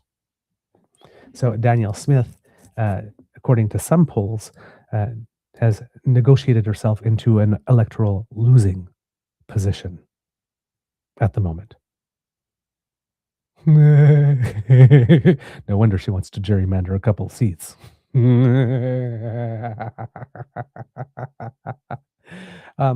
Yes, and of course, skillfully done, Charlie. The reporter should feel embarrassed that this is not Charlie's first rodeo. Yes, indeed. And you will notice that Charlie Angus very skillfully bringing back says, but the subject here is foreign interference. Right. So this loaded question that I'm asking you to see if you view Quebec separatism differently than Alberta, so that I can go, aha, special thing for Quebec again, which again, Quebec is an actual culture and nation, by the way. Charlie Angus, deftly handling that question and moving it away from the gotcha terrain that the journalist that was there was trying to bring it. So that's what I have for that little bit. The next thing I want to talk to you about, Kits and Cubs, is an editorial public comment piece that I saw that really resonated with me when I read it. I thought it was a really excellent because there are certain things that I keep on saying, right? I say that we're a nonpartisan channel. Fortunately, unfortunately, we have been tending to agree with the Liberal Party position federally a lot, mainly because the other parties had been taking themselves out of contention by not being particularly serious. The NDP under Jagmeet Singh was not a serious option. The Conservatives under Pierre Poilievre, not particularly a serious option. However, with Avi Lewis coming to take over the NDP, there is a little bit more of a serious option there. And when Avi Lewis came up on surveillance pricing, he definitely had something there. And as evidence, the federal government believed it as well, because in their online crimes bill, I think, or anyway, I can't remember I think it's online harms bill. I'd have to look at that specifically to remember the name of the bill. They are going to include some things on surveillance pricing. because it resonated with Canadians. And there was another issue, can't remember it off the top of my head, that Avi Lewis brought up, I guess, as a second issue, that actually, again, is a sound one that makes sense, one not some flight of fancy, not some weird thing, but something that there's actually a cause for and that you can make a good case. So he's drawing some contrast with Pierre Poilievre as being showing how opposition actually should be done, which I found very, very interesting. But on the show, I often say, right, the only people, conservatives, large C, the people in the political operatives and in the machinery, the only people they hate more than liberals, capital L, or lefties, small l, are each other. Right? I say that often. This here, what I'm going to read to you, is some excellent commentary from someone who sits on the political spectrum at a different spot than we do. They self-identify as being conservative, as in political ideology, small c, but not necessarily party affiliation, at least not at the moment. And yet, we could have pretty much written the same damn thing almost word for word.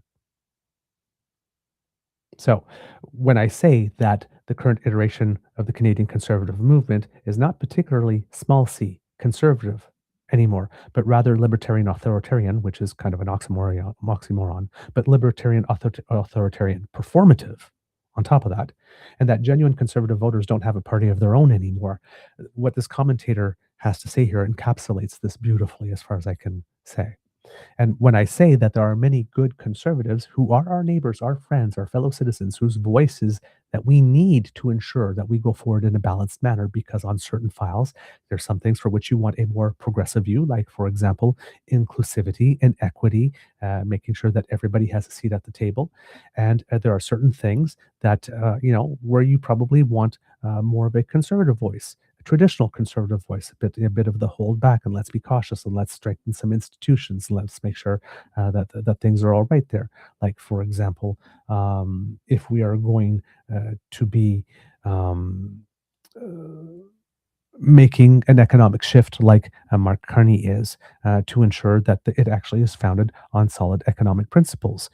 If you were an actual genuine small c conservative, you'd probably want a little bit of a conservative there to help, and both voices together, create a little bit of balance, and we get a little bit of the best of both worlds, and we get to cover more bases by putting them together, so we're less prone to making some errors or missing our blind spots, right? If we work together.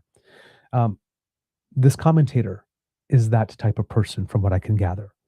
So it's well written, it's well argued, it's full of clarity. Again, I do not necessarily buy into every concept that's in there, but overall, it was just really refreshing to hear a voice from that side of the spectrum that makes cogent and coherent arguments that are consistent with observable reality, using sound logic rather than logical fallacies or rhetorical tricks to deliver an actually thoughtful and constructive comment.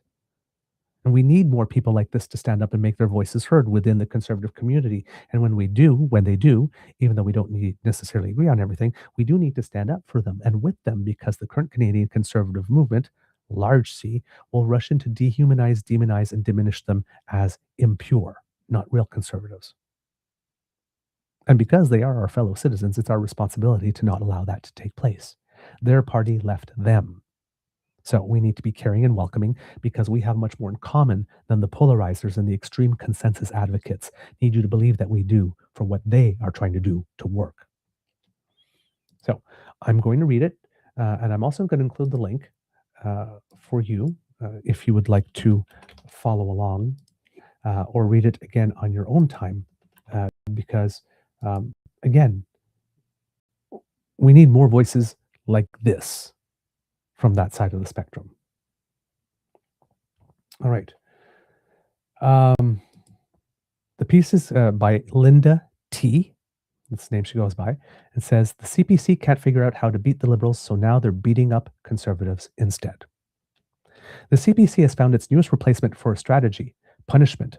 Not of the Liberals, because they can't seem to lay a glove on them, not of Carney, because he barely seems to notice them, not of the people who actually designed, defended, or sold the campaign that lost. No, the punishment is being aimed at other Conservatives. Doug Ford, Corey Teneycke, Dimitri Soudis, Fred Delory, and Caroline Elliott are being put through the grinder because CPC still won't do the one thing that every serious party has to do after a loss. Look at the leader, look at the circle around them, admit what failed, and change. I've written fairly extensively on where we find ourselves as a conservative movement, and when I say we, I do mean we. Full disclosure, despite the constant name calling I've been subjected to since I started writing about the CBC's amazing streak of losses, I vote conservative. Prior to this loss, I donated significantly to the federal Conservatives. I also vote Conservative provincially, donate generously, and have given a ton of my time during elections. The party doesn't owe me anything for that. It was my choice. But I'm a Conservative, despite what the newly minted influencers say, and I'll remain one if the party gets its act together. So far, it shows no sign of doing so. I'm not going to relitigate everything I've already said in other pieces, but to be brief, Poilievre needed to show humility after the loss. He needed to learn some hard lessons about how and why the Liberals came out ahead. Instead, he doubled down on the idea that he was somehow the real election winner, even as MPs started crossing the floor. He had an opportunity at that point to adjust, stem the tide, and keep the Liberals to a minority. He chose not to. Now they're in majority territory. Carney's approvals have soared and Poilievre's have sunk. My last piece on this ongoing saga outlined the CPC's surprising new argument, which is that its losses are apparently now the reason it's owed a win. Instead of coming up with a plan to actually win, the party has started treating defeat as a kind of political layaway program. We lost, therefore we're due. We failed, therefore destiny owes us a correction. Every defeat is being reframed as one more step towards some inevitable victory that never seems to arrive.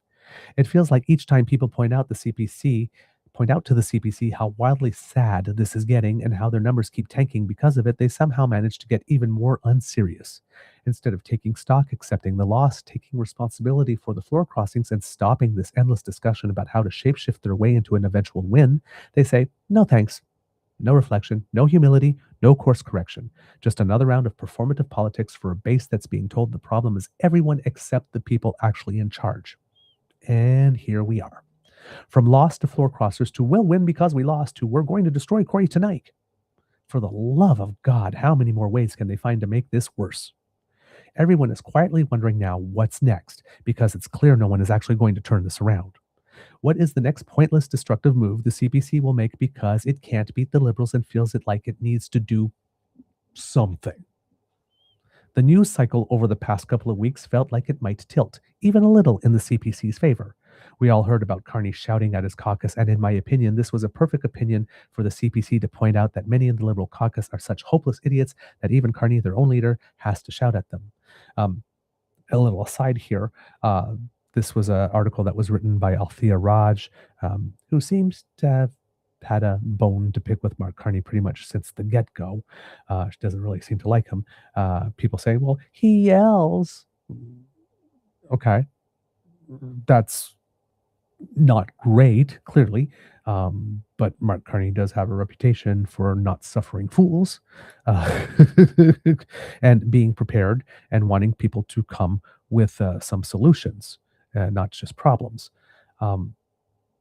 There are probably a lot of people who are maybe flexible, blue liberals, red conservatives, are probably not that mad that Mark Carney would yell at a few liberals,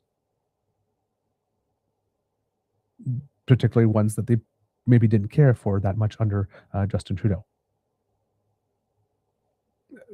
That might not necessarily be a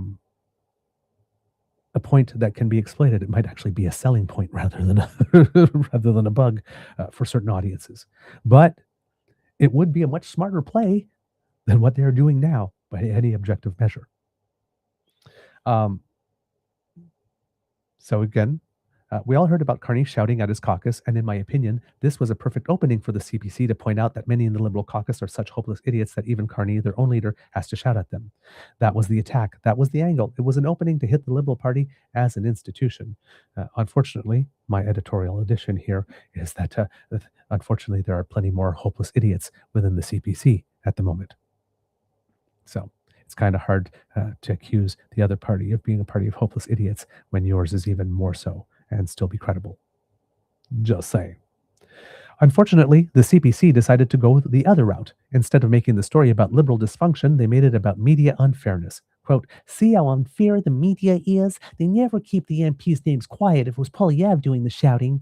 Maybe that satisfies the already converted, but it doesn't move the story forward. It doesn't hurt the Liberals. It doesn't make Canadians feel like Conservatives are serious. and just makes the CPC look again like a party more interested in complaining about the refs than winning the game.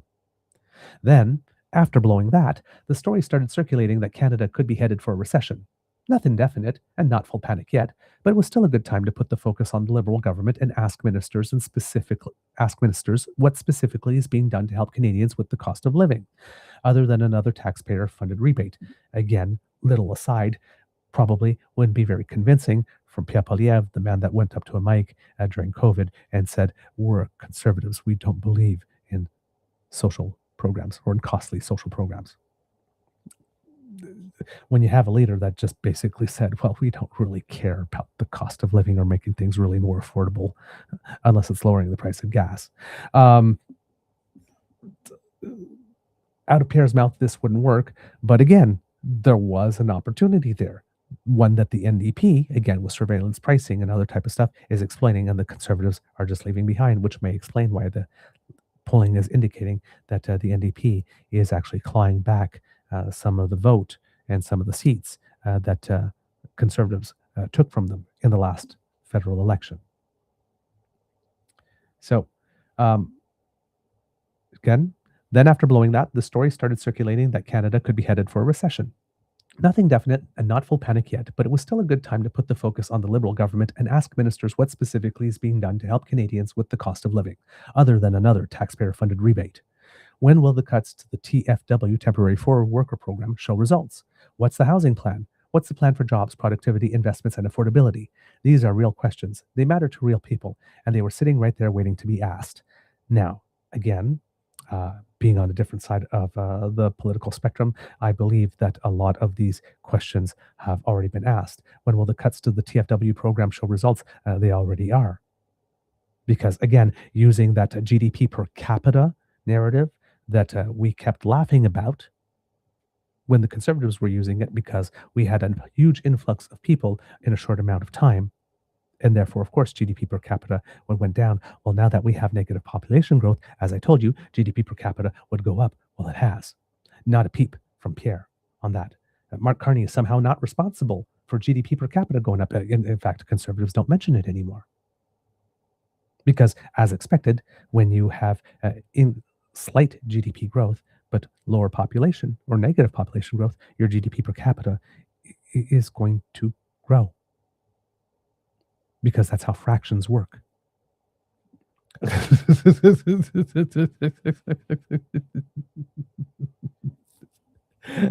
Oh my God. What's the housing plan? We know what the housing plan is. Right? And there's legislation to get Build Canada homes off the ground and up and started for, in earnest, which is waiting to pass, hopefully, the House of Commons and the legislature. What's the plan for jobs, productivity, investment, and affordability? Well, Mark Carney's been talking about nothing but that since he became leader of the party. So the questions are waiting there to be asked, but it's not like they haven't been answered as well. Back to the piece. Instead, the CPC decided to double down on the argument that Carney is a terrible economist compared to Poilievre because that's gone over so well in the past. Then they put out an AI video, Spencer Pratt style, mocking the term, quote, technical recession after Carney used it. Within a few days, jobs numbers came out showing Canada was not in a recession and had added 88,000 jobs, or 154,000 full-time jobs. So a moment that could have focused on what's actually wrong in Canadians' lives was instead turned into another cheap online hit against Carney, another attempt to make Poilievre feel better, and another performance for the base. And then it backfired. That's the problem. The CPC keeps confusing online catharsis with political strategy. It keeps treating a good dunk as if it's the same thing as a good argument. It keeps acting as if the goal is to make the most loyal people feel vindicated for 5 minutes instead of persuading people who aren't already in the tent. So where does that leave us? Soul searching? Serious meetings about what the hell is wrong with the party and how it can be fixed? Of course not. CPC operatives and influencers and even one MP have picked a public fight with Doug Ford, Corey Tenike, Dimitri Soudis, Fred Delory, and Caroline Elliott instead. Because if the CPC can't beat Liberals, it can definitely beat other Conservatives. Jamil Javani came out with a post on X after the BC leadership contest letting everyone know that it wasn't Caroline Elliott who lost, it was actually Doug Ford. This despite the fact that Poilievre was pictured with Caroline Elliott during the leadership race where they discussed all the things they had in common.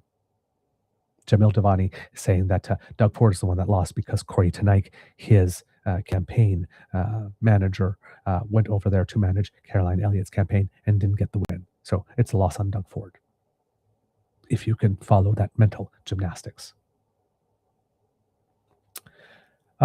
And despite the fact that Elliott's career as a Conservative politician in BC is far from over, a CPC MP decided to torch any goodwill anyway, because why not? Why preserve relationships when you can burn them down for applesauce from people who already agree with you? It's reminding me of a quote from The Devil Wears Prada 2. May the bridges that I burn light my way.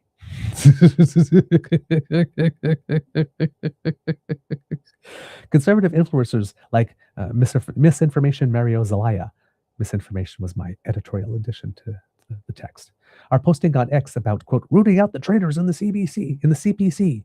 Carrie Lynn Findlay, the leader of the BC Conservative Party, is also saying that, which may explain why it is that Caroline Elliott might be making a move to another party, and why it is that Amelia Boultby, who is now sitting as an independent, indicated that she will not be running again, because Amelia Boultby is definitely a conservative, but doesn't believe in all the gay bashing things. So there's clearly no home for her in the BC Conservatives, since they're going to go full bore anti-trans,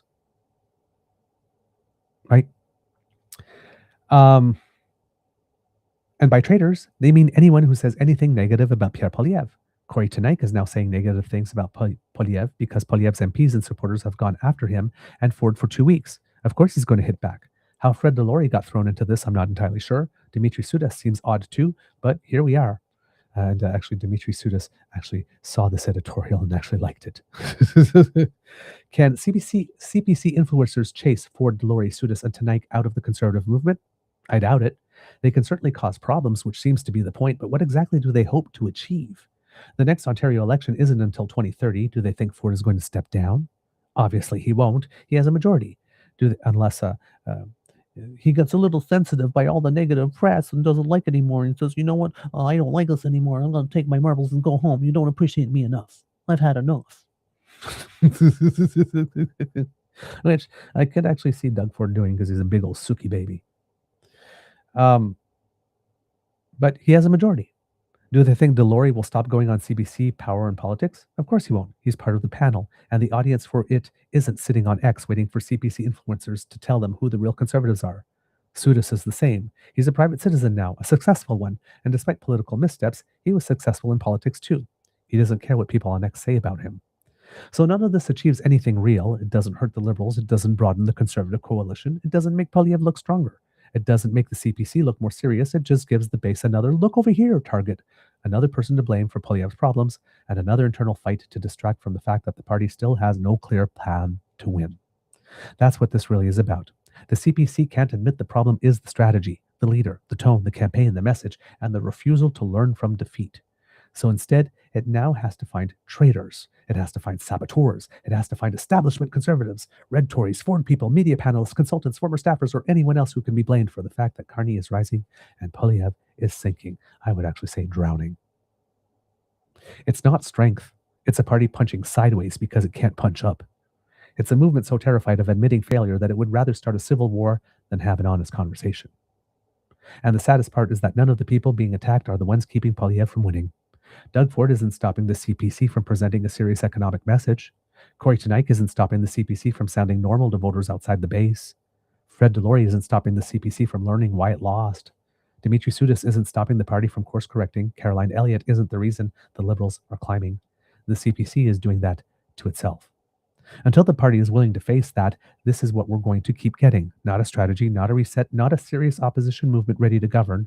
Just another round of internal enemies, another purge fantasy, another explanation for why the leader is never responsible, and another performance designed to make the base feel like someone, somewhere, is finally being punished. But the Liberals aren't being punished. The country isn't being punished. The CPC is just punching itself in the face and calling it a fight. I think that this is a great article. Solid. A lot of this stuff is stuff that I've been saying.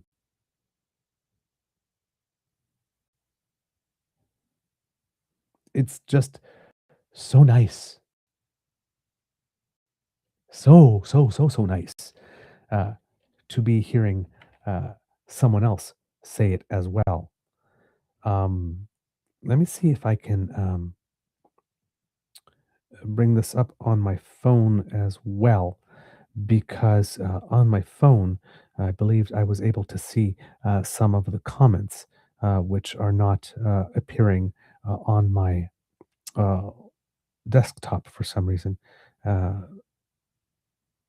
let's see if I can find it here very quickly. Nope, not quickly at all. There we go. Maybe this is the one, because I would like to show you how other people have reacted to this as well. I'm going to guess that, given that she self-identifies as conservative, that most people that were commenting on what she had to say are also of conservative mind. Your points on CPC comms are dead accurate. They keep missing the obvious political points. As to Corey and the gang, get over it. It was a bonehead move to bring the gang out from TO to show the rubes in BC how it's done. The pros from Dover literally cost Elliot the leadership by their mere presence. That was more than enough to take the shine off Elliot. Elliot herself seems a rather nice, genuine person who's entrapped in the idea that to win you have to cling to the center. Even when she tried to chase the anti-Drippa, anti-Soji base, her sincerity fell off a cliff. She sounded like a BC Liberal and lost as one. The siren call of the middle of the road, avoiding the ick of actual conservatives, has not worked federally for 4 elections and failed Elliott for the leadership. So again, right, you can see even in this comment, there is, she wasn't pure enough. You can see that, right? That tinge in there. To which she responds, I agree with some of your points, others not so much. All that to say, love your perspective, and you always make me think. The NDP angle, I'm not so sure, but could be wrong. We should do a space sometime and hash it out. Another person named Alexis. Let us not forget that Polyev was very proud to say he hasn't changed his mind about anything since he was 14 years old. That is not normal, by the way. I would hazard a guess that that's exactly what's going on in the CPC right now. He says this is the way things are, and therefore that is the way things are, and no one's going to be able to make him realize or see that the direction he's going on is only down. Dimitri Sudas mentioned in it, quote, can CPC influencers chase Ford, Delori, Sudas, and Tanaik out of the conservative movement? I doubt it. Dimitri responded, not happening.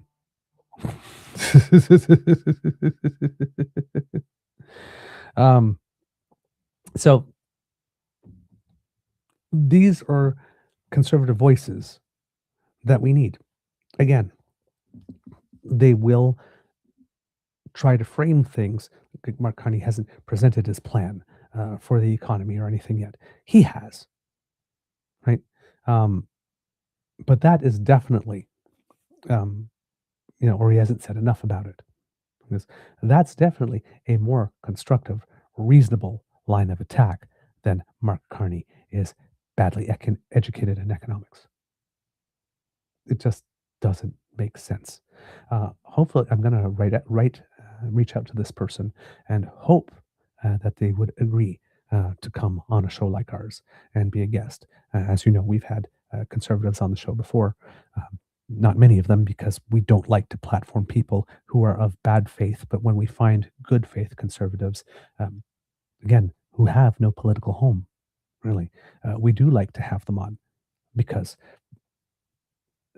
again, neighbors, fellow citizens, colleagues, people we care about. We want the best for them too, right? So if we can have more discussions like that, find out who these people are, and to have more discussions, maybe that's the best thing that we can do to try to eliminate this performative, authoritarian, libertarian thing that's masquerading these days as conservative, that is helping nobody but the operatives of the party through extreme fundraising, clicks, social media stardom, but not contributing anything that makes anyone's life better, not putting any food on your table, not helping you find a job, not helping you find a doctor, not making sure that your kids get properly educated, right? Not there for you when there are climate disasters that lead to emergencies, not willing to be there to support you in time of need, even though you've paid your taxes and you expect your government to be there to take care of you as a person. willing to have an AI data center somewhere in your backyard, right? Just not caring about you. We need these voices as well. All right. Final thing I wanted to chat with you about today, Kits Cups. I hope you liked that piece because, like I said, it really did resonate with me. Made me think as well. So I like that very much. There was the fourth thing that I wanted to mention, and I'm going to have to go and look at the episode description to see what it is because I don't remember it off the top of my head. Oh, yes. Finally, the federal government is considering following Manitoba's lead on social media access for citizens under the age of 16. Yes, very important. And I will bring up the article on that because I think this is a move that a lot of us probably appreciate. This is according to Catherine Tunney.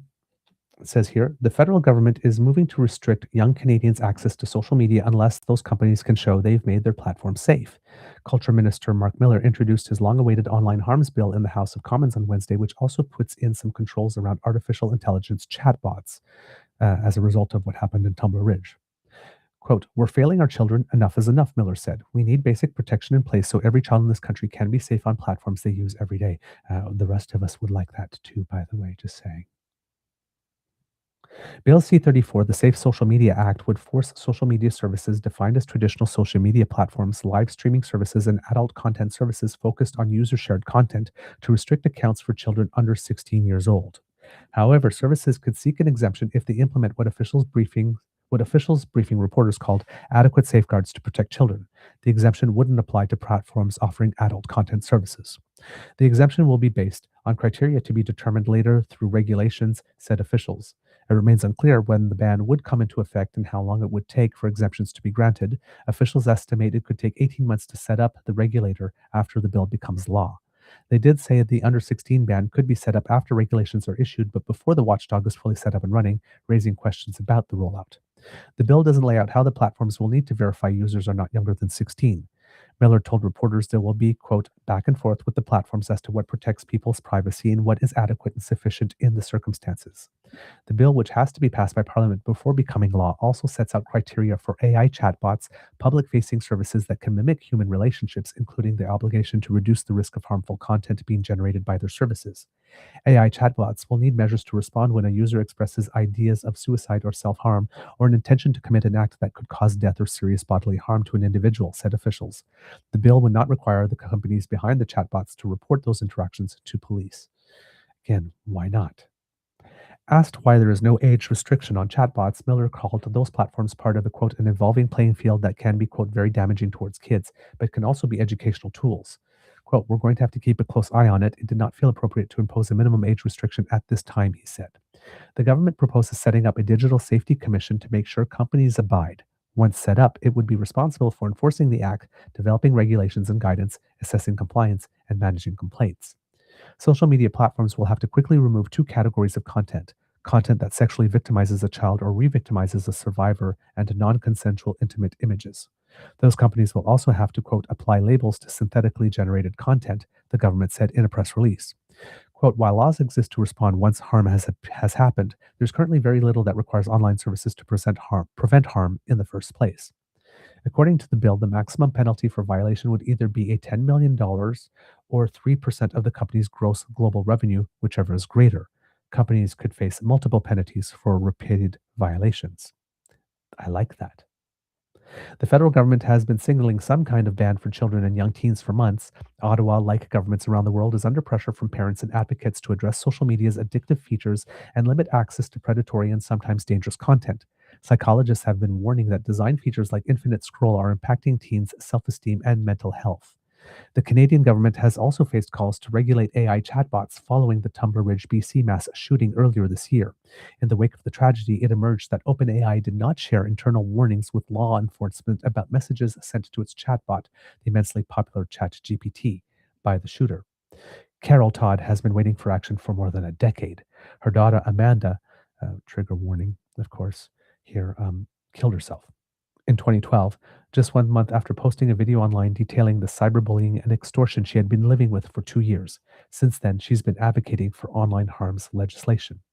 Quote, "It's sad that it took so long, but I'm glad that something is in place for the future," she told CBC News.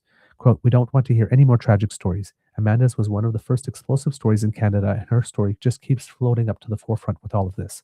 But I swear my daughter just keeps watching us from somewhere and prodding and poking at us." Australia became the first country late last year to set a minimum age to possess an account on TikTok, YouTube, and Meta's Instagram and Facebook. However, kids have been reportedly able to get around the restrictions. Canadian officials told reporters they are learning from Australia and other jurisdictions, stressing there's no system that is 100% effective. "We wouldn't have courts if laws were perfect and everyone observed them. That's the reality," said Miller. "That is why it was so key to have commission to interact with industry and able to give some teeth to this law so that we didn't just hope and pray that this would be enforced."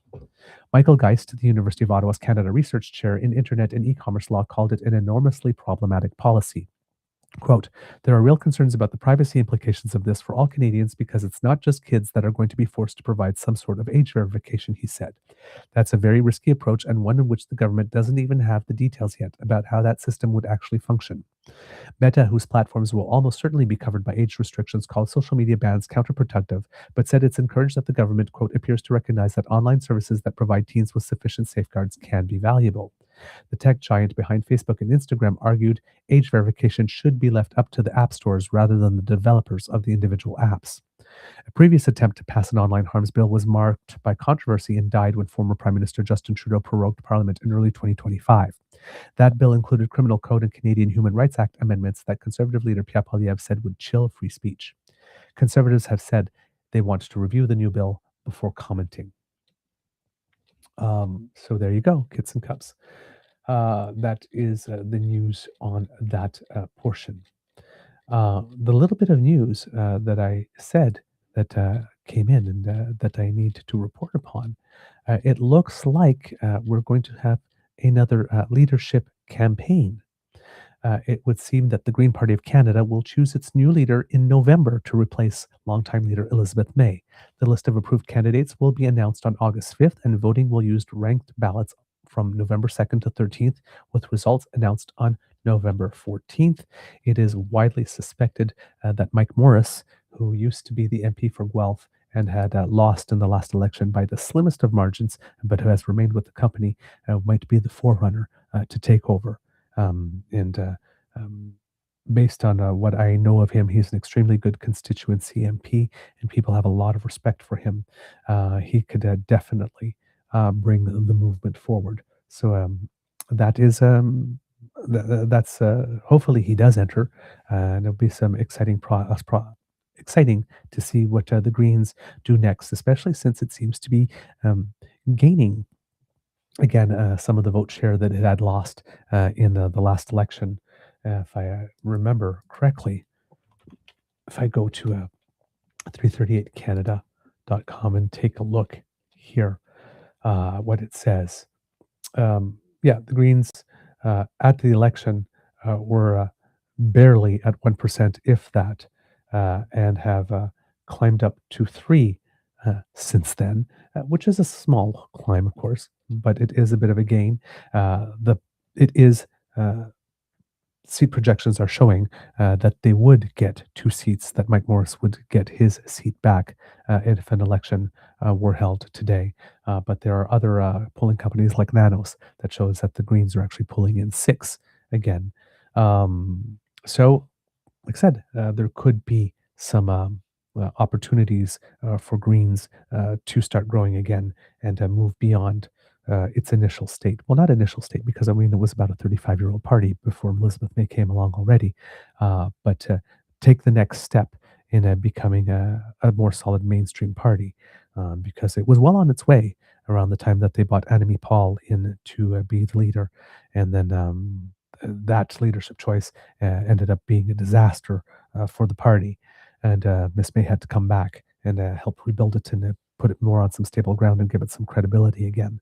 But now that Mr. Morris most likely will be, there is definitely a proven candidate that has already had a seat in Parliament and can then work to bring the party to the next phase of its evolution and might become more of a player. So there you go, kids and cubs. That's the end of this episode of the Daily Beaver Morning Show. We hope that you love listening to us because we love making this for you. Sharing is caring. Share the content. Please, please, please help us with the algorithm and leave a little bit a note from you about why it is that it resonated with you, because that more likely is to get someone to click on it. And we thank you for your help with that. Here you go, kids and cubs. A little QR code for you here that will bring you to our YouTube page. If you scan that, please smash with our buttons, like, share, and subscribe. And if you are listening to this fewer than 7 days after it airs on your mobile, if you go to the comment section and swipe left, you will see that you have the opportunity to offer us some hype points, which offers smaller channels like us the opportunity to have more visibility. So please click on that, and you can do that 3 times per week. If you would like to help us other ways, say financially, because we do incur some costs to bring this show to you, we would be grateful for your assistance via an enthusiastic expression of encouragement by scanning this QR code, which will bring you to our coffee page. That's coffee, ko-fi.com/eagerbeaver, all in one word. And there you can buy me a cup of hot chocolate if you would like, or Mr. Grizzly, a cup of hot coffee. We have one-time and recurring donation setups, and that you can stop anytime that you want, so that you are not locked in like for a full year or something like that. If you would like to offer us a little more stability, we would appreciate any amount.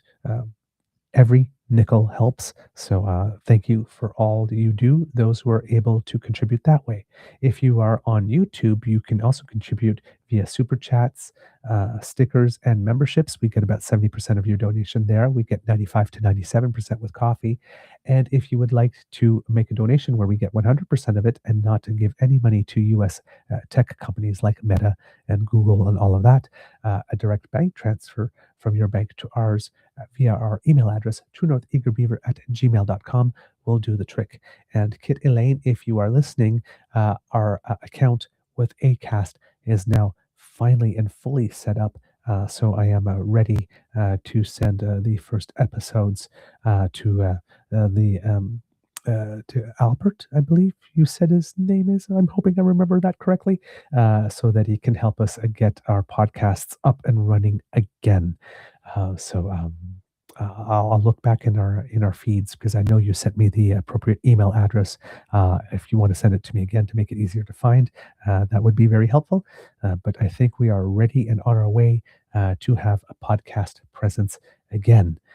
It's been a lot of work convincing, finding someone to talk to that could give us control of our account back, but we do have it and we are ready to go. So hopefully this will be a new era for us again, that we can rebuild our podcast listenership and keep growing in other ways, because again, the throttling that we are seeing from X and YouTube has made it a little more difficult, but they don't control the podcast portion of it at all. And so if we can get the word out there through that way, maybe we can build our base again, and again put ourselves on a better footing, not only in terms of listeners, but also financially as well. So we're ready to go. Good news. Woohoo. All right. Let's see, what else do we have? Because democracy is something that you do, we already showed you a couple of those petitions. The one we haven't shown you yet is ourcommons.ca petition E7395, sponsored by Elizabeth May, who we were just talking about, which calls upon the House of Commons to stop funding Stornoway. There you go. Also, Charlie Angus, because what he was talking about, wanting you to write to the commissioner for an interference, you would write to Public Safety Canada at 269 Laurier Avenue West. Laurier is Laurier, Ottawa, Ontario, and the postal code is K1A OP8, or you can call, if you would rather do that, at 830-3111. 18. And Elaine, I just saw your thing come in. Thank you very much. I'm going to try to type that out onto the chat when I ask you to do the cock-a-doodle-doo thing, so that it will be there for you to jot down as well. Words of wisdom. Sleep is very restorative. If you have the opportunity, get some. If you have the opportunity to take a nap at some point, get some. Especially if your sleep has been a little disturbed lately. I cannot believe how much better I feel today compared to yesterday. Even though there's no way my cold is gone by now, as you can start hearing my voice, my nose is starting to clog up again. The decongestant is starting to run out. So there you go. Thank you, Kit Elaine. I saw it come in. Thank you. There we go. Kat goes, remember, yes, do remember Bill Kelly live tonight. Last week was on Wednesday, but normally he does his live shows on a Thursday. I should try to get him on your show. We did have him once, if you look in our interview project archives, but we would love to have him back. It was a wonderful discussion because for the first half of the show, he ended up interviewing me more than him. So we definitely nice, lovely. He's a lovely, lovely, lovely man for whom I have an enormous amount of respect. And talking about that, people who are lovely for whom I have an enormous amount of respect, Laura Babcock. I will be doing an Osho hit with her tomorrow. So watch for that, Kits and Cubs. You're going to have some bonus Beaver, but somewhere else on another channel. And somebody sent me a suggestion to work on collaborations. I think it might have been Kit Uncover. So I'm going to propose that to Laura and see if try that on this venue with that just to see if it works. Because that would be a very good way to cross promote. I didn't know it was possible. So you've taught me something. So thank you very much. Let's see. What else? Cat goes, really? I missed that one. Yeah. Well, we did it recently. If you go to our page, there's a place where you there are playlists, I think, and I think we have an interview project playlist that will help you to find it much more easily than sifting through all of the content to find it. But I believe it was sometime in the fall of last year, if I'm not mistaken, if memory serves. So please, yes, do go check out that. He's delightful, just absolutely delightful. So yeah, all of that going on. So there, Kids and Cubs. It could be a tough world out there. Please be kind to and gentle with yourself. And now, may I please have a very celebratory and a little bit of get well. Continue to get well, Mr. Beaver. Cock-a-doodle-doo at the count of 3. Oh, well, actually not cock-a-doodle-doo. Mr. Beaver, please cue the cock. Actually, on 1, 2, 3. Oh, yeah. That's the good stuff right there. I cannot deny you.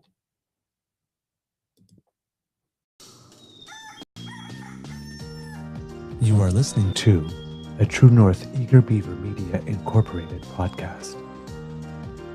The True North Eager Beaver podcasts are proudly brought to you by our founding sponsors, the Misfit Mysteries from Corvid Moon Publishing, your source for science fiction, fantasy, and cozy mysteries featuring a broad diversity of characters, CanadianTarot.com, their uniquely Canadian online eclectic tarot community, and the Peppermaster, hot pepper sauces made from farm-fresh ingredients to thrill your taste buds and expand your mind. We are grateful to the Crier Media Network for its support, Pete Jarvis for our artwork, and Paul Joseph Something for our opening and closing sequence music.